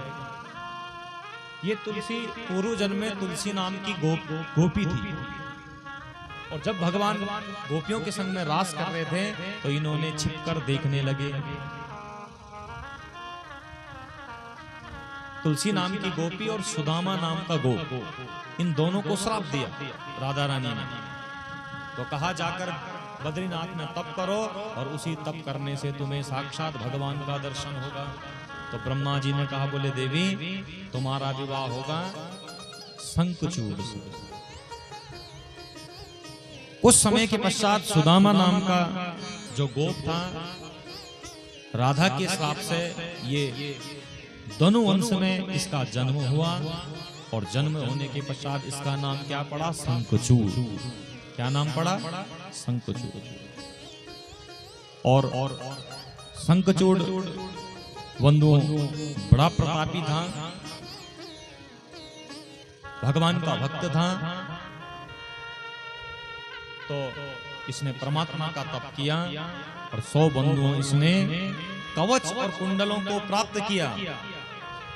और ब्रह्मा जी ने इनको आशीर्वाद दिया, बोले, हे शंखचूड़, जब तक तुम्हारे पास एक कवच और कुंडल रहेंगे तब तक तुम अवध्य रहोगे, कोई तुम्हें जीत नहीं सकेगा। बड़ा प्रसन्न हुआ। और लेकिन शंखचूड़ की एक विशेषता था कि ये बड़ा दानी था। प्रातःकाल स्नान करने के बाद सर्वप्रथम दान दिया करता था ब्राह्मणों को। जो इनके द्वार पर आ जाएं उनको दान दिया करता था, दक्षिणा दिया करता था और तब जाकर के भोजन करता था। भगवान का अनन्य भक्त हुआ। अब एक दिन बंधुओं तप करने के पश्चात विचरण करते करते करते करते पहुंचा बद्रीनाथ में। तो बद्रीनाथ में तुलसी तप कर रही थी। तो ब्रह्मा जी प्रकट हुए और ब्रह्मा जी ने कहा तुलसी से, हे देवी, यही तुम्हारे पति होंगे, इनसे तुम विवाह कर लो। शंखचूड़ तुलसी को पाकर बड़ा प्रसन्न हुआ और दोनों ने गंधर्व रूप से यहाँ विवाह किया और अपनी पत्नी को लेकर के आए। बड़े प्रसन्न हुए हैं। अब तुलसी अपने पति की सेवा शुरू किया करती। बड़ी पतिव्रता नारी मैया तुलसी हुई और सेवा शुरू करने लगी। अब बंधुओं सेवा शुरू करते करते करते इधर शंखचूड़ ने देवताओं को युद्ध में हराना प्रारंभ कर दिया। सब हार गए। सब युद्ध में हार गए, कोई इनको जीत नहीं पाया। देवादिदेव महादेव भी युद्ध में हार गए। सबके सब जब युद्ध को हार गए तो अब क्या करें भाई, कैसे जीतें? तो मैया रानी ने इनको निर्देश दिया, आकाशवाणी दी कि बोले हे देवताओं, जब तक शंखचूड़ के पास कवच और कुंडल है तब तक तुम उनको जीत नहीं पाओगे। इसलिए भगवान विष्णु से कहो कि तुम ब्राह्मण बन के जाओ और दान में कवच और कुंडल मांग लो। अब बंधु भगवान शिव ने ऐसा ही किया और 100 बंधुओं भगवान ने कहा, बोले आप चिंता मत करो, मैं प्रातः काल ही जाऊंगा। अब बंधुओं शंखचूड़ ने स्नान किया। इतने में भगवान विष्णु ने ब्राह्मण का रूप धारण किया और प्रातः काल में शंखचूड़ जहां दान देता था वहां पहुंच गए। शंखचूड़ ने स्नान किया और दान देने का संकल्प करने लगे। जैसे ही संकल्प करना प्रारंभ हुआ तो कहा, बोले ब्राह्मण देवता मांगिए, आपको क्या दूं? तो ब्राह्मण ने कहा, बोले हे शंखचूड़, मैंने आपकी दान की बड़ी महिमा को सुना है और अगर आप मुझे दान देना ही चाहते हो तो तुम्हारे कानों में जो कुंडल हैं, हाथ में जो कवच हैं, इनको मुझे दान स्वरूप भेंट कर दो, तब मैं मानूं कि तुम दानी हो। अब शंखचूड़ जान तो गया, लेकिन ब्राह्मण बन के आए थे, बोले ब्राह्मण हो इसलिए मैं दान देने से इनकार नहीं करूंगा। और ये बड़े दानी थे, एक क्षण में कवच और कुंडलों को उठाया और 100 बंधुओं ब्राह्मण को दान में दे दिया। कितने प्रतापी शंखचूड़ थे। अब इधर बंधुओं क्या हुआ कि देवताओं ने तुरंत शंखचूड़ पर आक्रमण किया और शंखचूड़ युद्ध में मारा गया। अब तुलसी बड़ी पतिव्रता नारी थी। अब की बार भगवान ने शंखचूड़ के रूप को धारण किया और जैसे ही तुलसी के पास पहुंचे, तुलसी ने शंखचूड़, भगवान रूपी शंखचूड़ को देखकर हृदय से लगाया। बोले प्रभु, अरे आपने उन देवताओं को कैसे जीत लिया? महादेव के त्रिशूल से कैसे आपने उन पर विजय प्राप्ति कर ली? अब जब ये सुना तो भगवान को हंसी आ गई। भगवान को हंसी आ गई और भगवान मंद मंद मुस्कुराने लगे। तुलसी को अच्छा नहीं लगा और तुलसी ने भगवान को श्राप दे दिया। तस्मात् पाषाण रूपस्त्वं भवे देव भवाधुना ये वदन्ति च साधुं त्वां ते भ्रान्ता हीन संशयः। बोले हे प्रभु, तुमने ये अच्छा नहीं किया। हे हरि, तुमने अच्छा नहीं किया। अरे तुमने मेरे सतीत्व को भंग कर दिया, नष्ट कर दिया। मैं एक पतिव्रता नारी थी, लेकिन मुझे लगता है कि तुम्हें, तुम्हारा हृदय में दया नहीं, तुम्हारे हृदय में तो पत्थर पड़ा है, पाषाण जैसा तुम्हारा हृदय है ना। तुम्हारे हृदय में दया नहीं है। यद्यपि संसार तुम्हें दया का सागर कहता है, लेकिन तुम्हारे हृदय में दया नहीं है। मैं श्राप देती हूं तुलसी कि तुम पत्थर के जैसे तुम्हारा हृदय है, इसलिए जाकर तुम पत्थर बन जाओ। और श्राप दे डाला। भगवान मंद मंद मुस्कुराने लगे। बोले हे तुलसी, याद करो कि तुम शंखचूड़ की नहीं, तुम तो पूर्व में मेरी ही धर्म पत्नी थी। याद करो कि गंगा सरस्वती और लक्ष्मी, तुम तीनों ने आपस में झगड़ा किया था और उसी झगड़े के कारण तुम्हें मृत्युलोक में आना पड़ा। याद करो।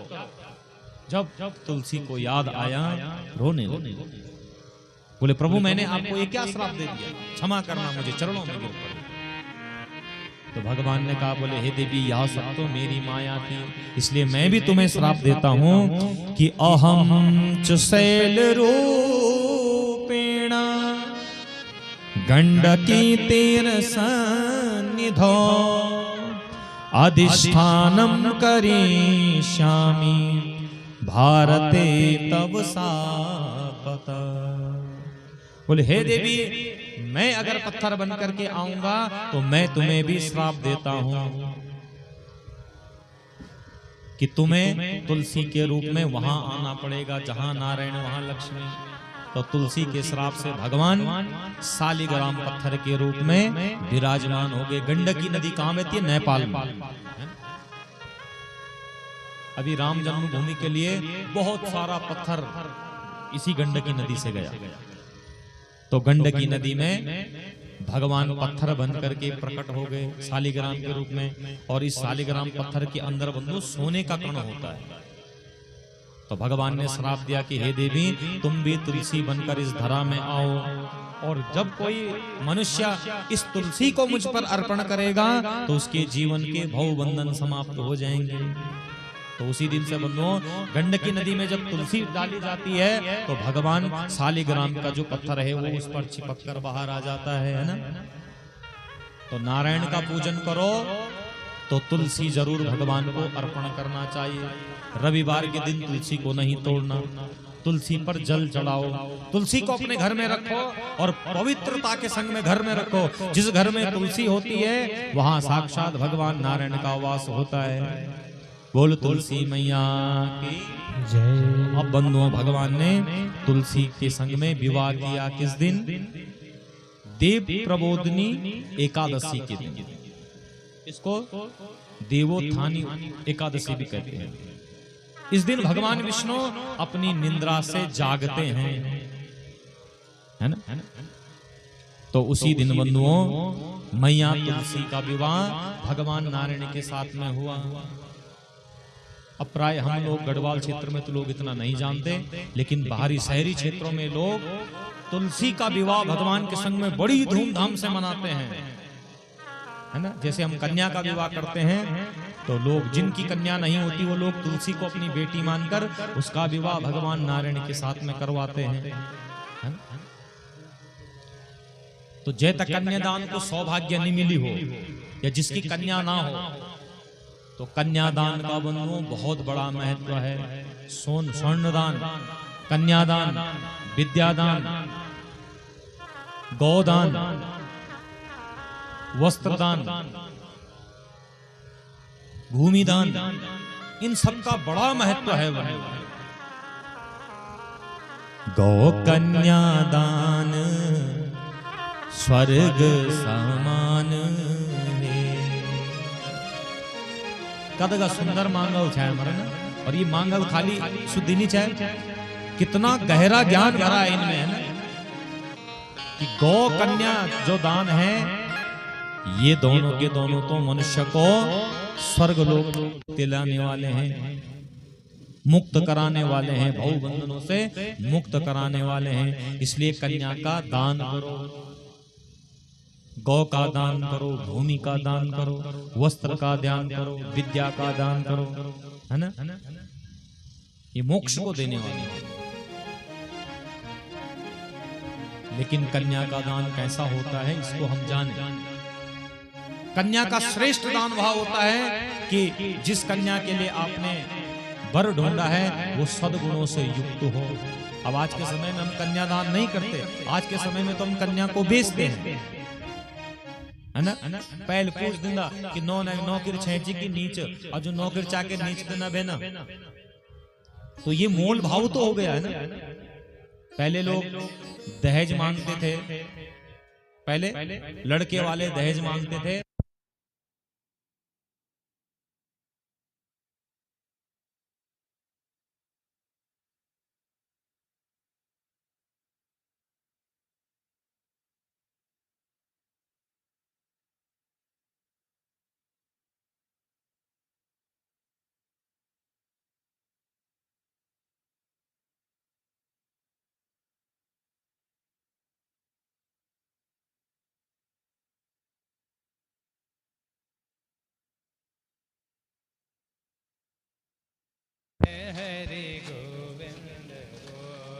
बोल जगदम्बे मैया की जय। तो समय को बदलने में समय नहीं लगता है ना।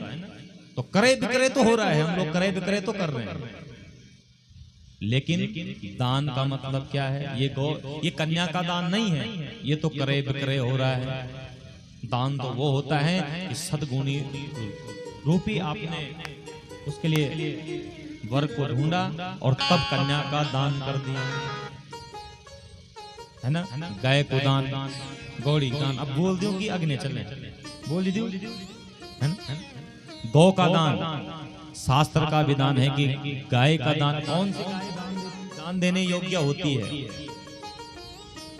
जब गौदान होता है, धेनु दान होता है, तो हम लोग क्या करता कि जो सबसे ज्यादा उजड़ कटु बछरू वे तो ढूंढो। अब फूका तब बामणा ले जाने तो फूका ही था, वो हीराल गाल खाना, है ना। या जो सबसे ज्यादा कमजोर हो, या जय पर सबसे ज्यादा अटर चिचड़ चुभ्या वाला है, बोल साचे दरबार की। हाँ, सच्ची बात है।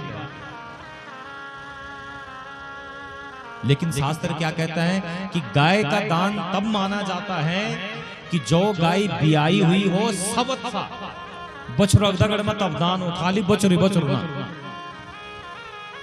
बछरी का दान गौदान नहीं है। कौन सा दान है कि गाय बियाई हुई गाय हो और अपने बछड़े के साथ हो, सब अच्छा गौदान किया जाता है, उसका विधान है।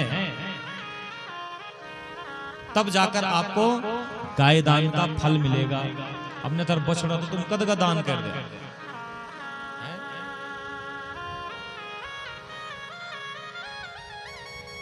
तो जो सबसे उजाड़ खान वाली हो, जो सबसे कमजोर हो, वो खट बामण जोर पर चिपका देना है कि नहीं।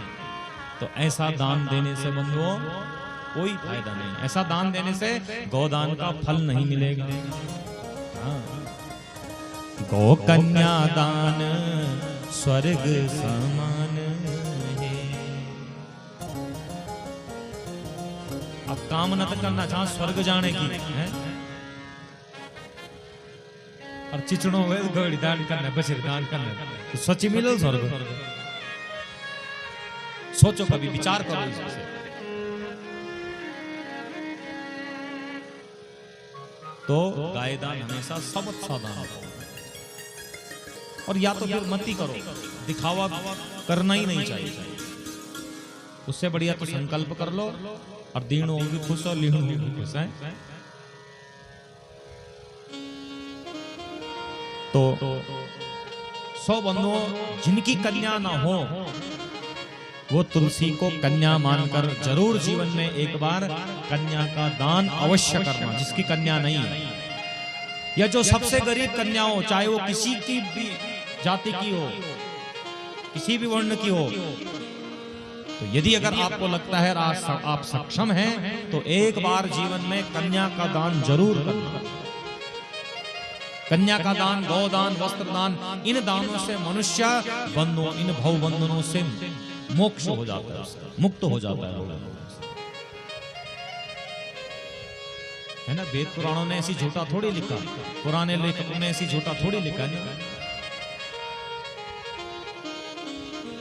तो ये अतुल्य लोगों को देने वाला होता है। तो उस दिन लोग मैया तुलसी का विवाह भगवान के संग में करते हैं। बोले बाल कृष्ण लाल की। तो इस प्रकार से बंधुओं तुलसी मैया का विवाह भगवान के संग में होता है। आइए एक क्षण हम भगवान के नाम का गणानुवादन करें और बड़े प्रेम से आप लोग तालियां बजाएं।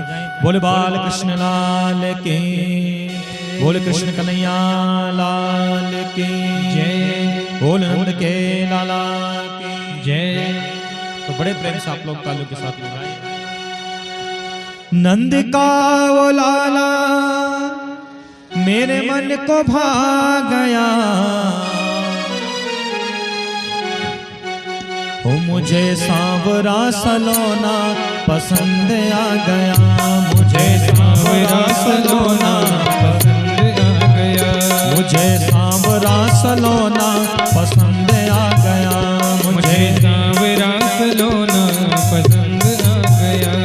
हे नंद का वो लाला मेरे मन को भा गया, ओहो नंद का वो लाला मेरा मन चुरा गया, मुझे हो मोहे मोहे सांवरा सलोना पसंद आ गया, मुझे सांवरा सलोना पसंद आ गया। देखिए ऐसे नहीं प्यारे, दोनों हाथों को उठा करके बड़े प्रेम से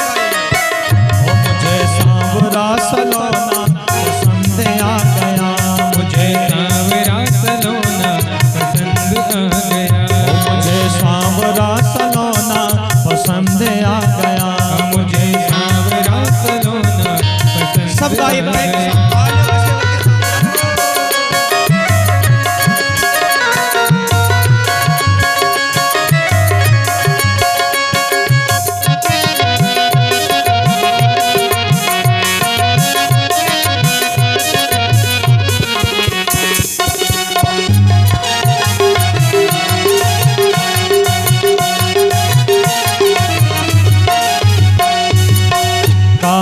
कमली बाकी चितवर, काले कमली बाकी चितवर, उसमें वारो मैं तो तने मन, उसमें वारो मैं तो तने मन। सुनरी सखीरी मेरे मन को भा गया, आहा सुनरी सखियों मेरे मन को भा गया। वो मुझे मुझे सांवरा सलोना पसंद आ गया, मुझे सांवरा सलोना पसंद आ गया। ओ मोहे सांवरा सलोना पसंद आ गया, मुझे सांवरा सलोना सब गाय पसंद आ गया।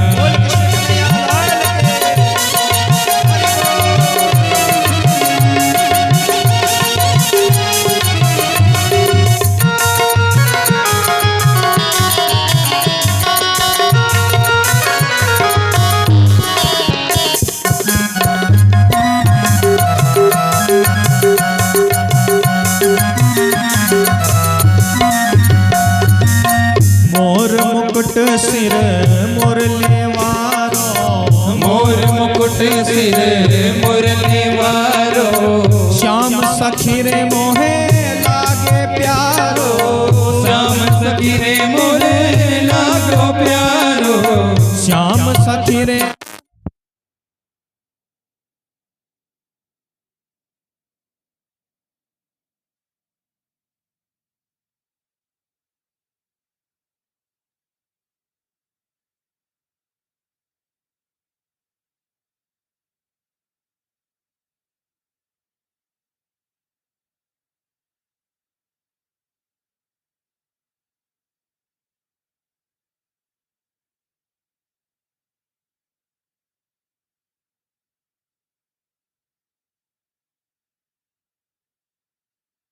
मेरे मन को भा गया, ओहो नंद का वो लाला मेरे मन को भा गया। ओ मुझे मुझे मुझे सांवरा सलोना पसंद आ गया, मुझे सांवरा सलोना पसंद आ गया। जय हो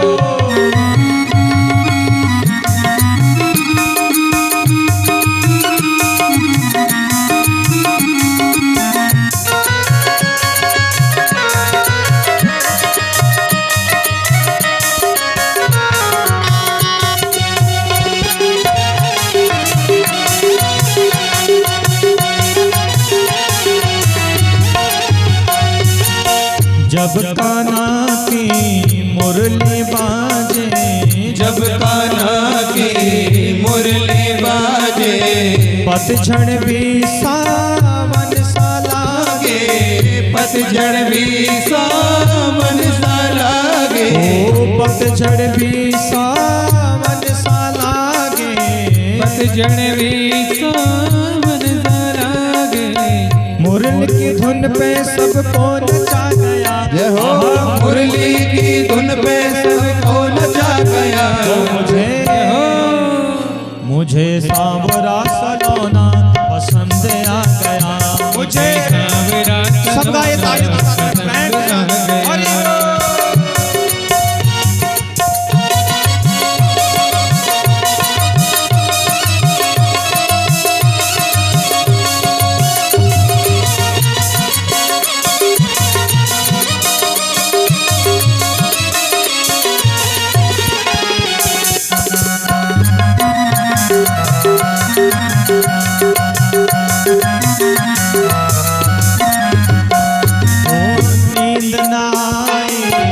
कुछ ना भाई नींद ना आए, कुछ ना भाए, रह रह कर तेरी याद सताए, रह रह कर तेरी याद सताए, प्यारे रह रह कर तेरी याद सताए, रह रह कर कर तेरी याद सताए।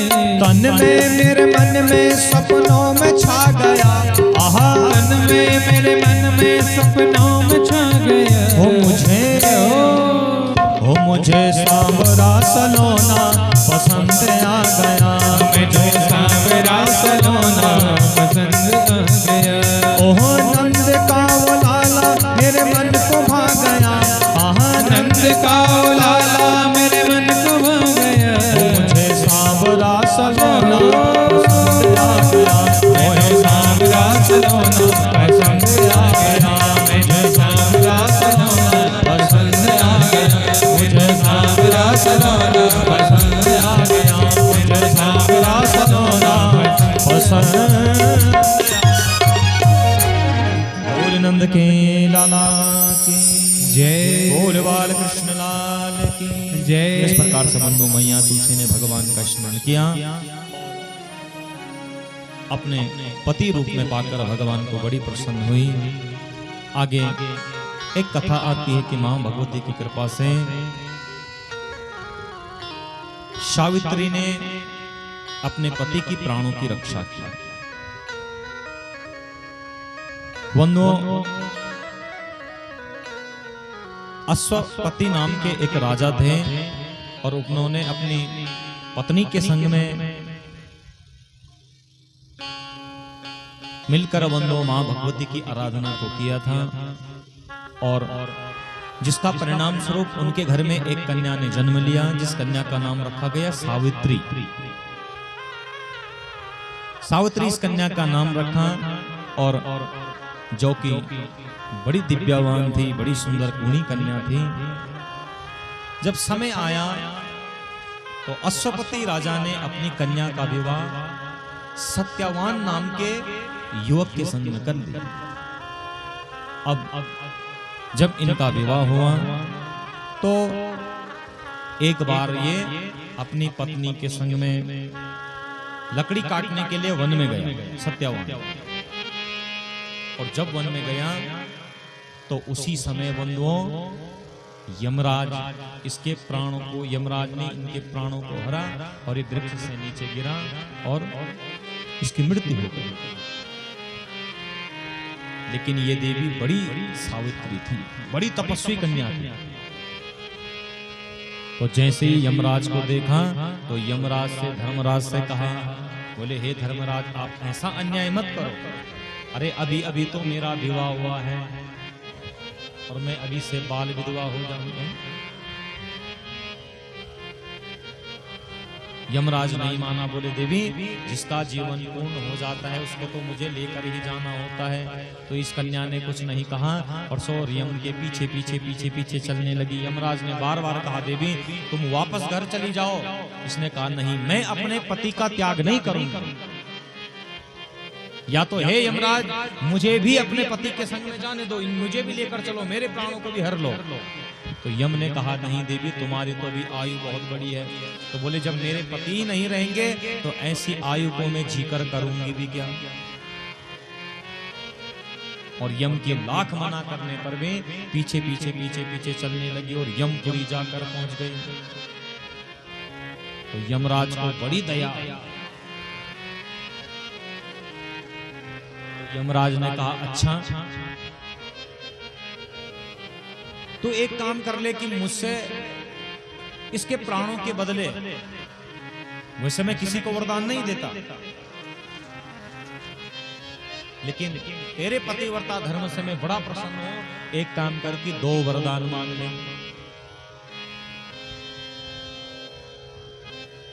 तो सत्यवती ने कहा कि वरदान तो यही चाहिए कि मेरे पति जीवित हो जाएं। बोले इसको छोड़कर कोई 2 वरदान मांग लो। तो बंधुओं ये सत्यवती, ये सावित्री बड़ी बुद्धिमान कन्या थी। तो इसने यम से कहा कि हे यम, अगर तुम मुझे वरदान देना ही चाहते हो, और 2 वर कहा है, तो मैं 2 वरदान प्राप्त करना चाहती हूँ। बोले ठीक है मांग, लेकिन बोले फिर इनकार मत करना। बोले नहीं देवी ठीक है। तो सावित्री कहने लगी, सत्यवता और साना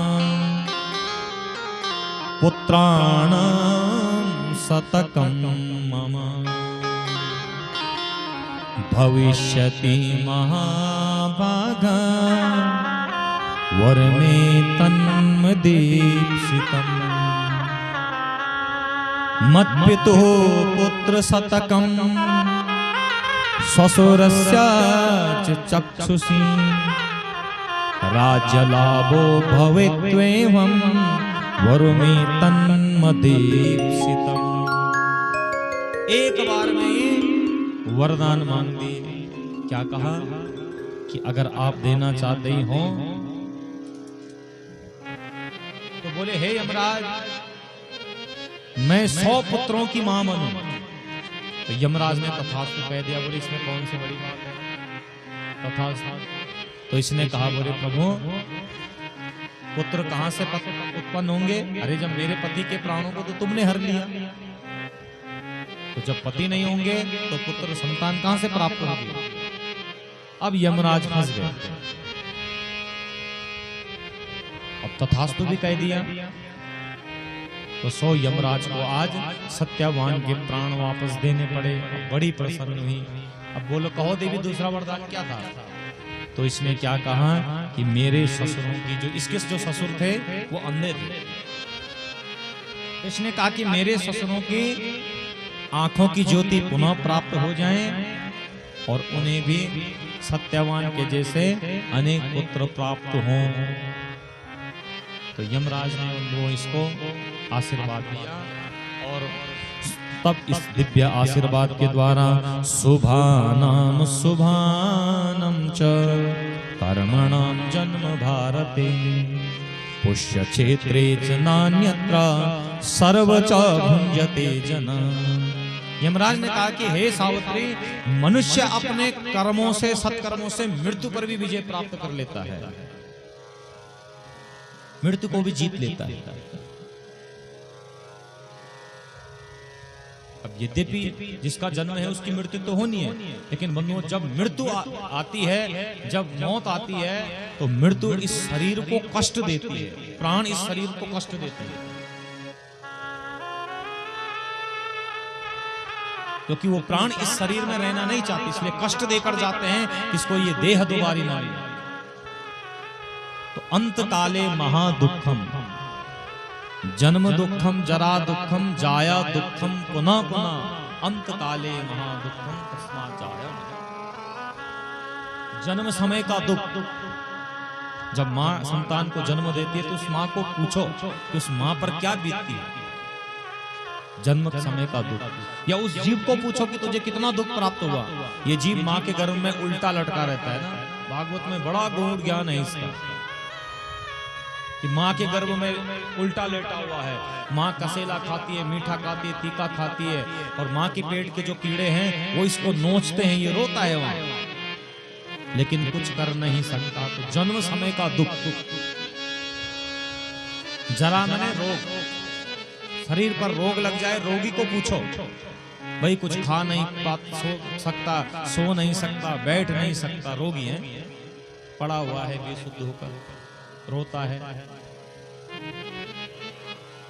जाया दुख। और अंतकाल का जो दुख है, अंतकाले महादुख, मृत्यु का जो दुख है, कहते हैं कि 100 बिच्छू के काटने से जो दुख दर्द प्राप्त होता है, बंधुओं ऐसी मृत्यु के समय मृत्यु इस शरीर को कष्ट देकर जाती है।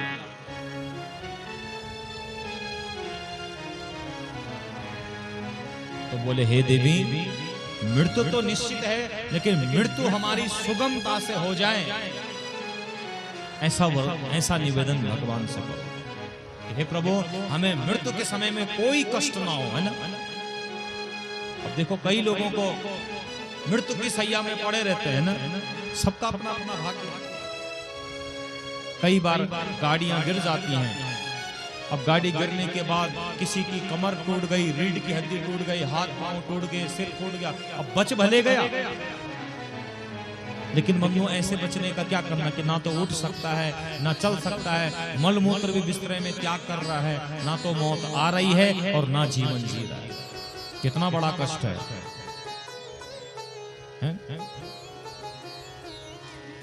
तो परमात्मा से यही निवेदन हो कि हे प्रभु हमें अंत समय में घोर कष्ट मत देना, हम उन कष्टों से मुक्त हो जाएं।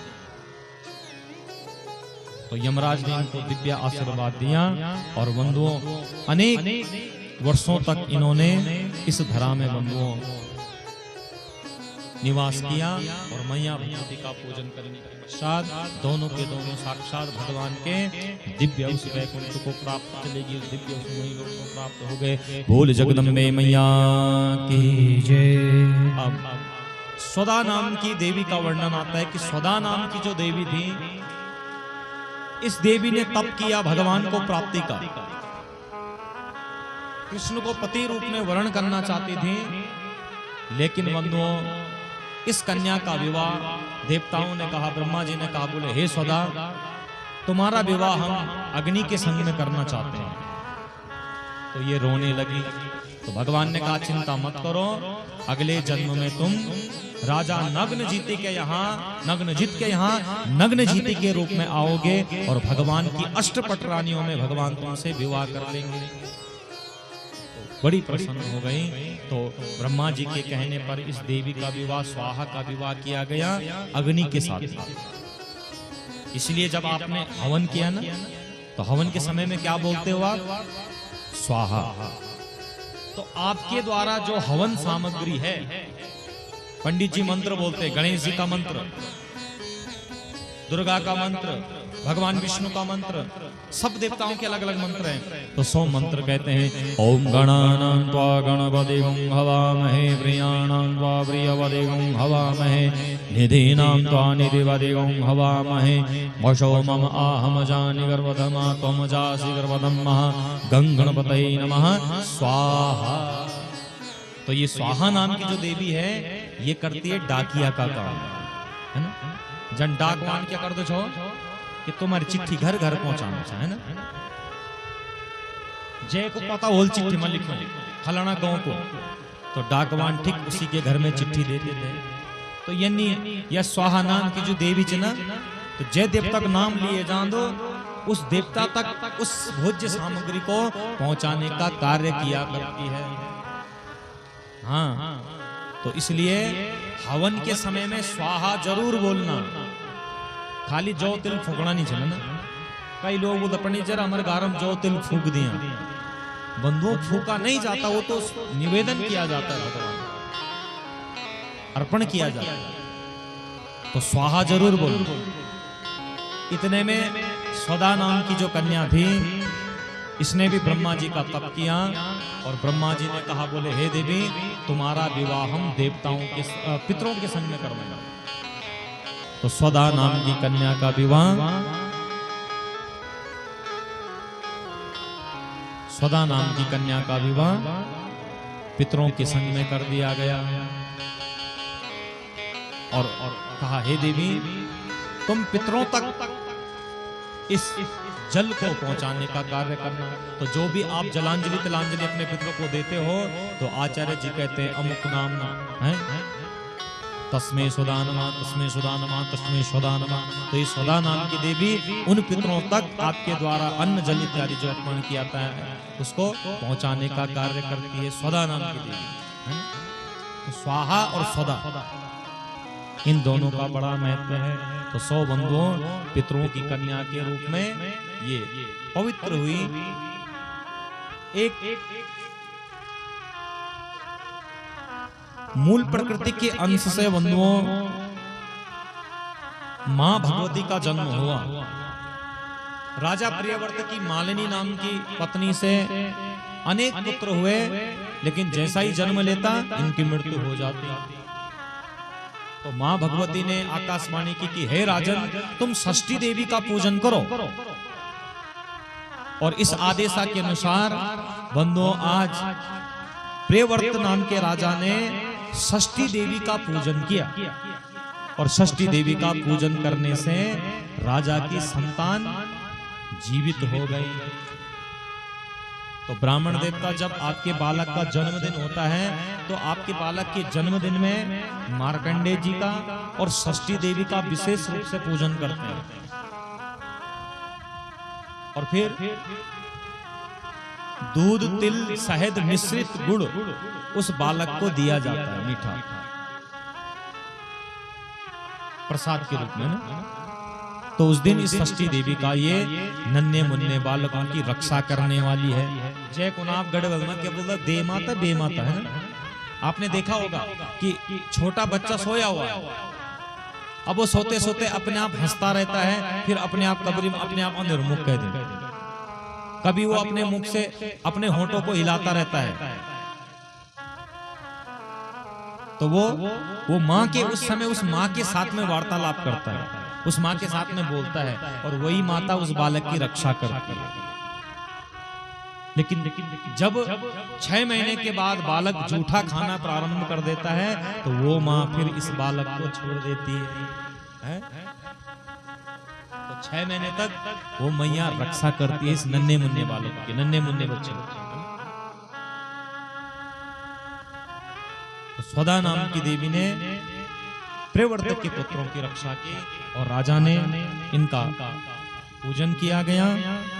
और जो लोग षष्ठी देवी का पूजन किया करते हैं, उन बालकों का जीवन, उन बच्चों का जीवन पवित्र हो जाता है। इसलिए 6वें दिन, 21वें दिन या 6 महीने में जब आप अन्नप्राशन कराते हैं, तो उस समय इस देवी का विशेष रूप से पूजन किया जाता है। कन्याओं का अन्नप्राशन विषम महीनों में होता है, 5 महीने में, 7 महीने में, बालकों का 6 महीने में या 8वें महीने में अन्नप्राशन। तो 100 बंधुओं जो इन षष्ठी देवी का पूजन किया करते हैं, उन बालकों की रक्षा हो जाती है। इधर मनुवंश में एक राजा हुए जिनका नाम था मंगल नाम के राजा ने मैया भगवती का पूजन किया, और माँ भगवती ने मंगल चंडी के रूप में इनको दर्शन देकर मुक्त कर दिया। बोल मंगल चंडी मैया की जय। अब इसके पश्चात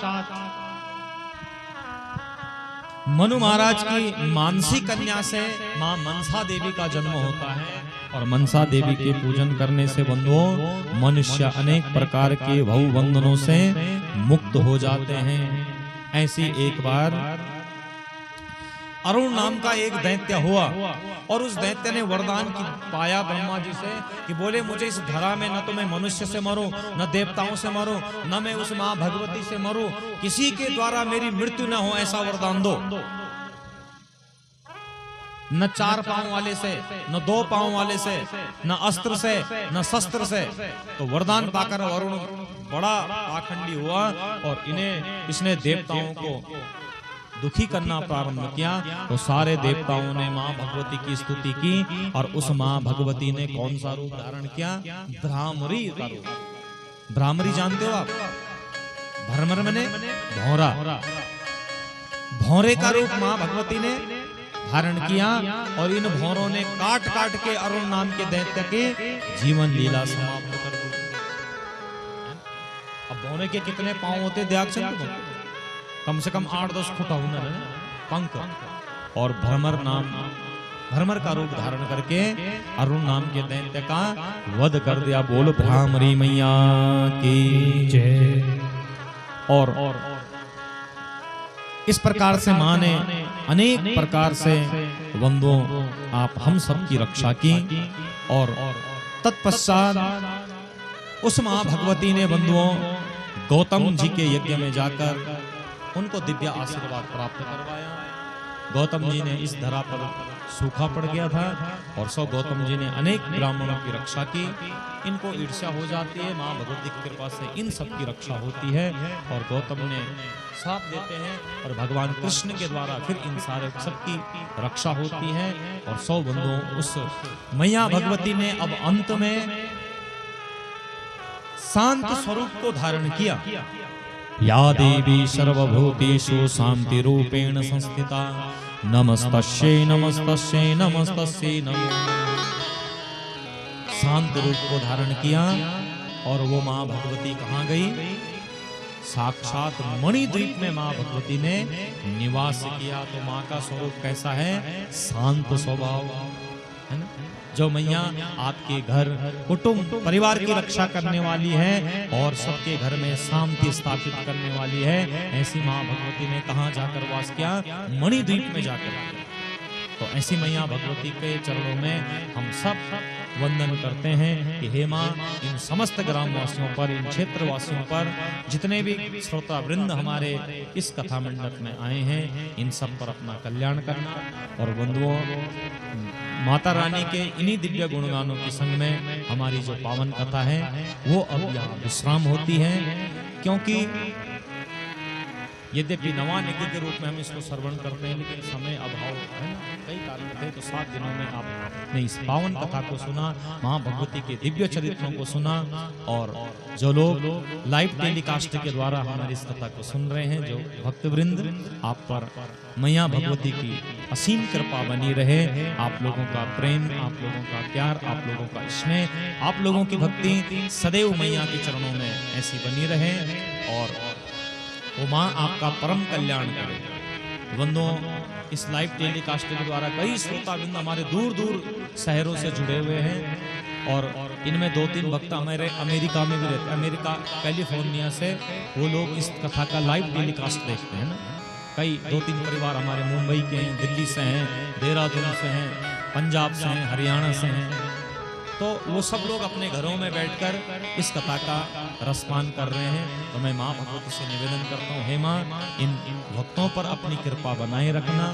और जो लोग मेरे साथ जुड़े हैं और जो जुड़ना चाहते हैं, तो वो मेरे YouTube चैनल कैपिटल लेटर में राकेश गौड़ GAUR राकेश गौड़ भागवत को सर्च करके उसको सब्सक्राइब करें, शेयर करें, लाइक करें और घंटी का बटन दबाएं, ताकि आप तक आगे की हमारी जो भी कथा हो, भजन हो, वो शीघ्रता से आपके पास पहुंचे।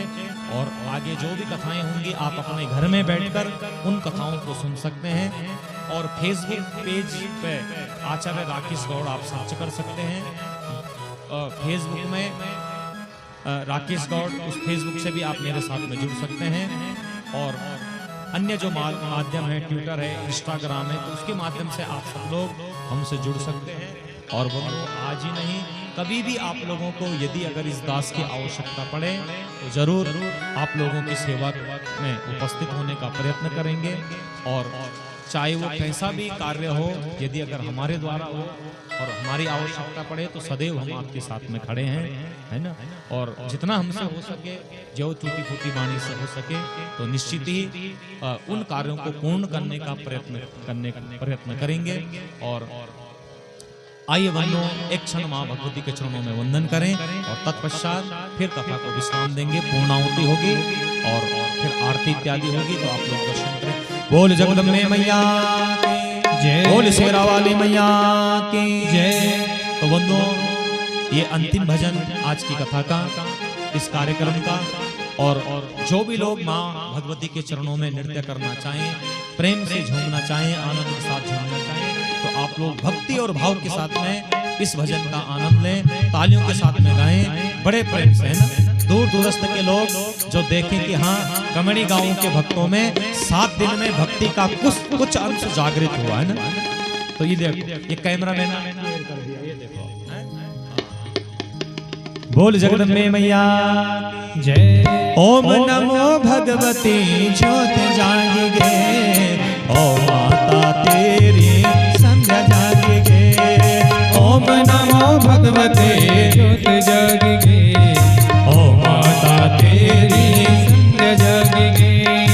ओम नमो भगवती ज्योत जागे, ओ माता तेरी संध्या जागे।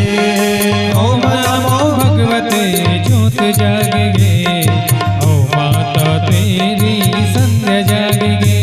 ये ज्योति बोलो लो माँ पूज पठोलो, ज्योति बोलो लो माँ पूज पठोलो, ते बोलो लो माँ पूज पठोलो। हाँ, ज्योति बोलो लो माँ पूज पठोलो।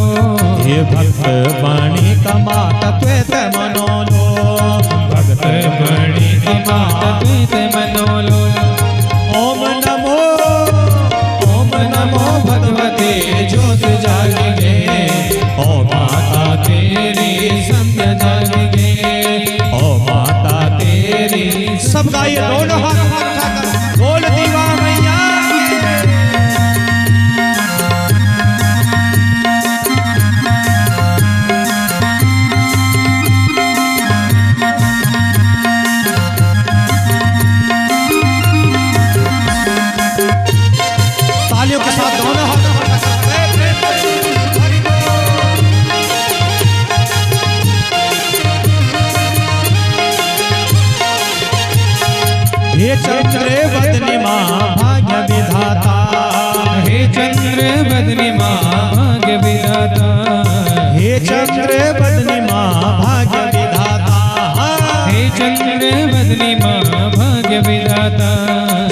सेवा स्वीकार करे हे जग माता, सेवा स्वीकार करे जय जय तेरी माता, सेवा स्वीकार करे हे जग माता।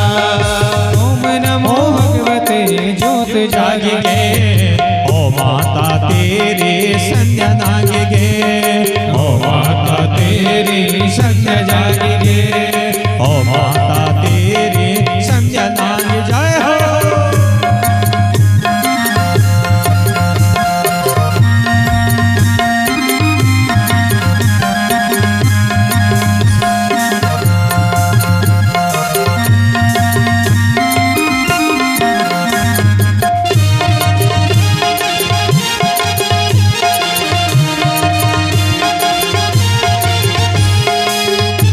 ये शेर सवारी माँ हाथ खड़ग, शेर सवारी माँ हाथ खड़ग, ये शेर सवारी माँ हाथ खड़ग, शेर सवारी माँ हाथ खड़ग, लाल चुनर मात शंख चक्र, लाल चुनर माँ शंख चक्र, ये चंड मुंड दैत माता त्वे नहीं मारी, चंड मुंड दैत्य माँ कोई नहीं मारी, सुम्ब ने सुम्ब माता दैत संगारी, सुम्ब ने सुम्ब माता दैत संगारी।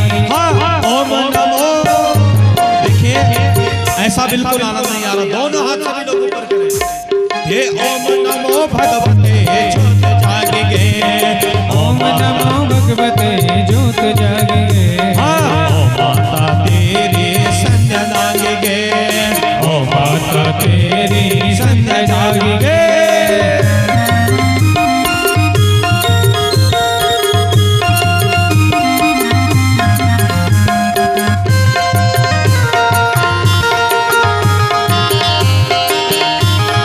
हरि बोल।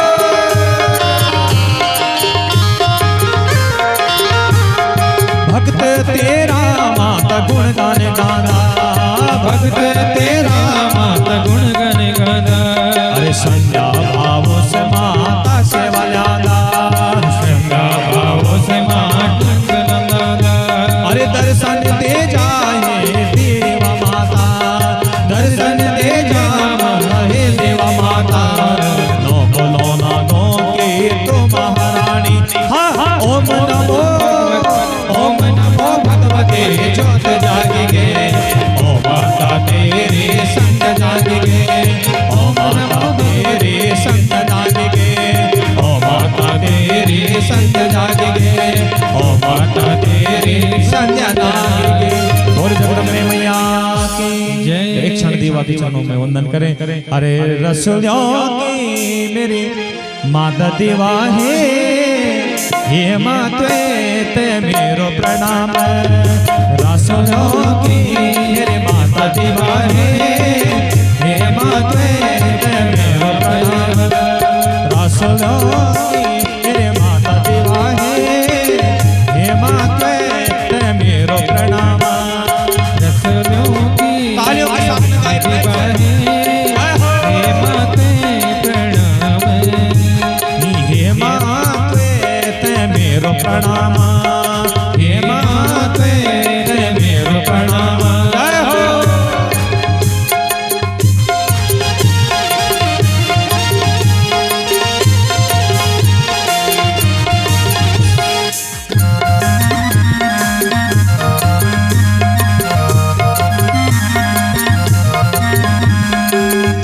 ऊंचा डांड तेरो चवास, ऊंचा डांड तेरो चवास, ऊंचा डांड तेरो चवास, ऊंचा डांड तेरो चवास, भगत करदा तेरो नास, भगत करदा तेरी पुकार, रसोलियों की मेरे माता देवा है, हे माते ते मेरो प्रणाम, रसोलियों की हे माता देवा है, हे माते मेरो प्रणाम, हे रसोलियों की मेरे माता देवा है, हे माते ते मेरो प्रणाम।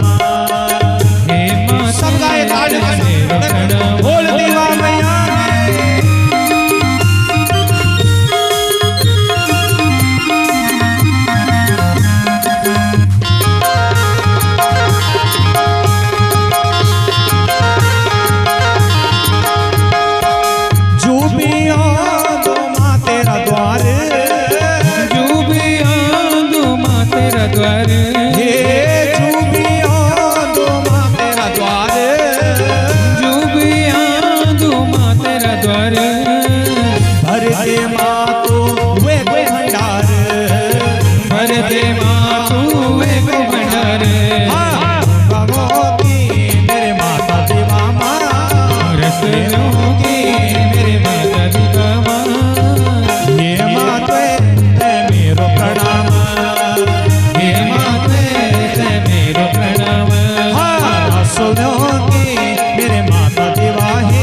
पुकार, हे भक्तों की तो सुन पुकार, भक्तों की तू सुन पुकार, दिशा ध्यानी छुएनी तेरा द्वार, दिशा ध्यानी छुए आई तेहार।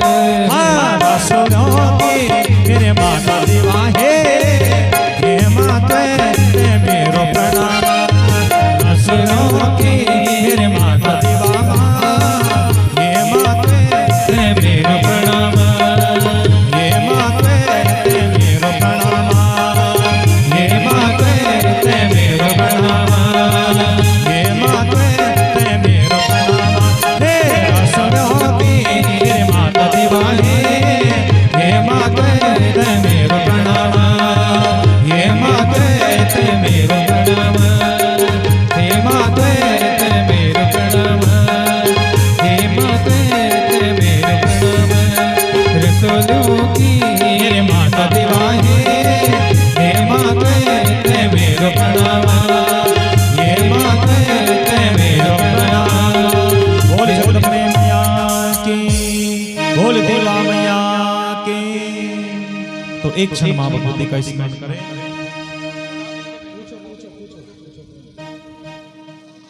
बोल जगदम्बे मैया के हो माता है रानी कल्याणी अम्बे दर्शन दे दे योग माया, माता है रानी कल्याणी अम्बे दर्शन दे दे योग माया। दूर दूरों बेटे भगत छे आया दर्शन दे दे योग माया, दूर दूर बेटे भगत छे आया दर्शन दे दे योग माया।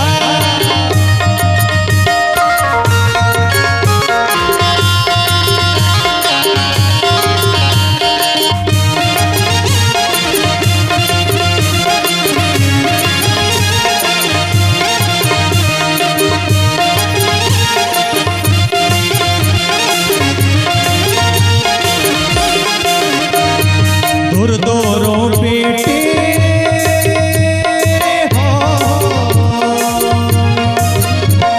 दूर दूरों बेटे भक्तों की भीड़ आया छा तेरा ही द्वार माँ, आया छा तेरा द्वार माँ। ये कोई आयो खुशी कोई आयो दुखी आया छा तेरा सहारा माँ, आया छा तेरा सहर माता।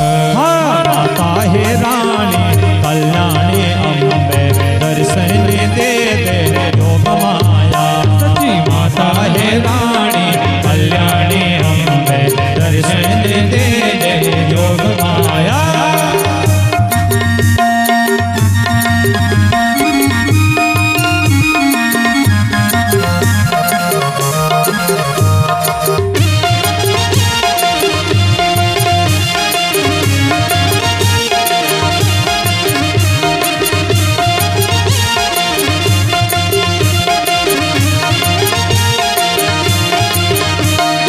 ऊंचा चौगढ़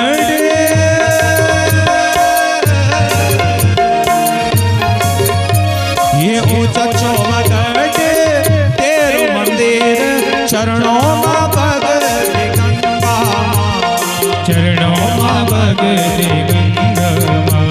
ये शेर सवारी हाथ खड़ग भैरो नरसिंह तेरा संग माँ, भैरो नरसिंह तेरा संग माँ।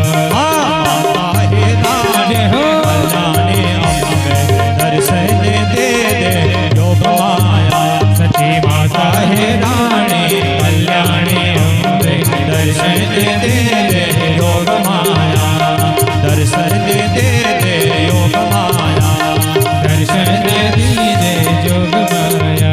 ये दूर दूरों बेटे भक्त छ आया दर्शन दे दे योग माया, दूर दूर बेटी भक्त छे आया दर्शन दे दे योग माया, दर्शन दे दे योग दर्शन दीजिए,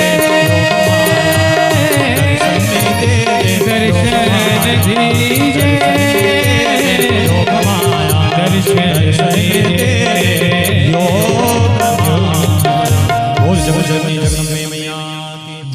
दीवा मैया की बोल कमलेश्वर भगवान के हिंसर महादेव के और देवता के पितृ देवताओं की भक्त और भगवान की ओम नमः पार्वती पतये हर हर हर महादेव शंभो। तो इन्हीं शब्दों के संग में बंधुओं कथा को विश्राम। और इस कथा में विशेष रूप से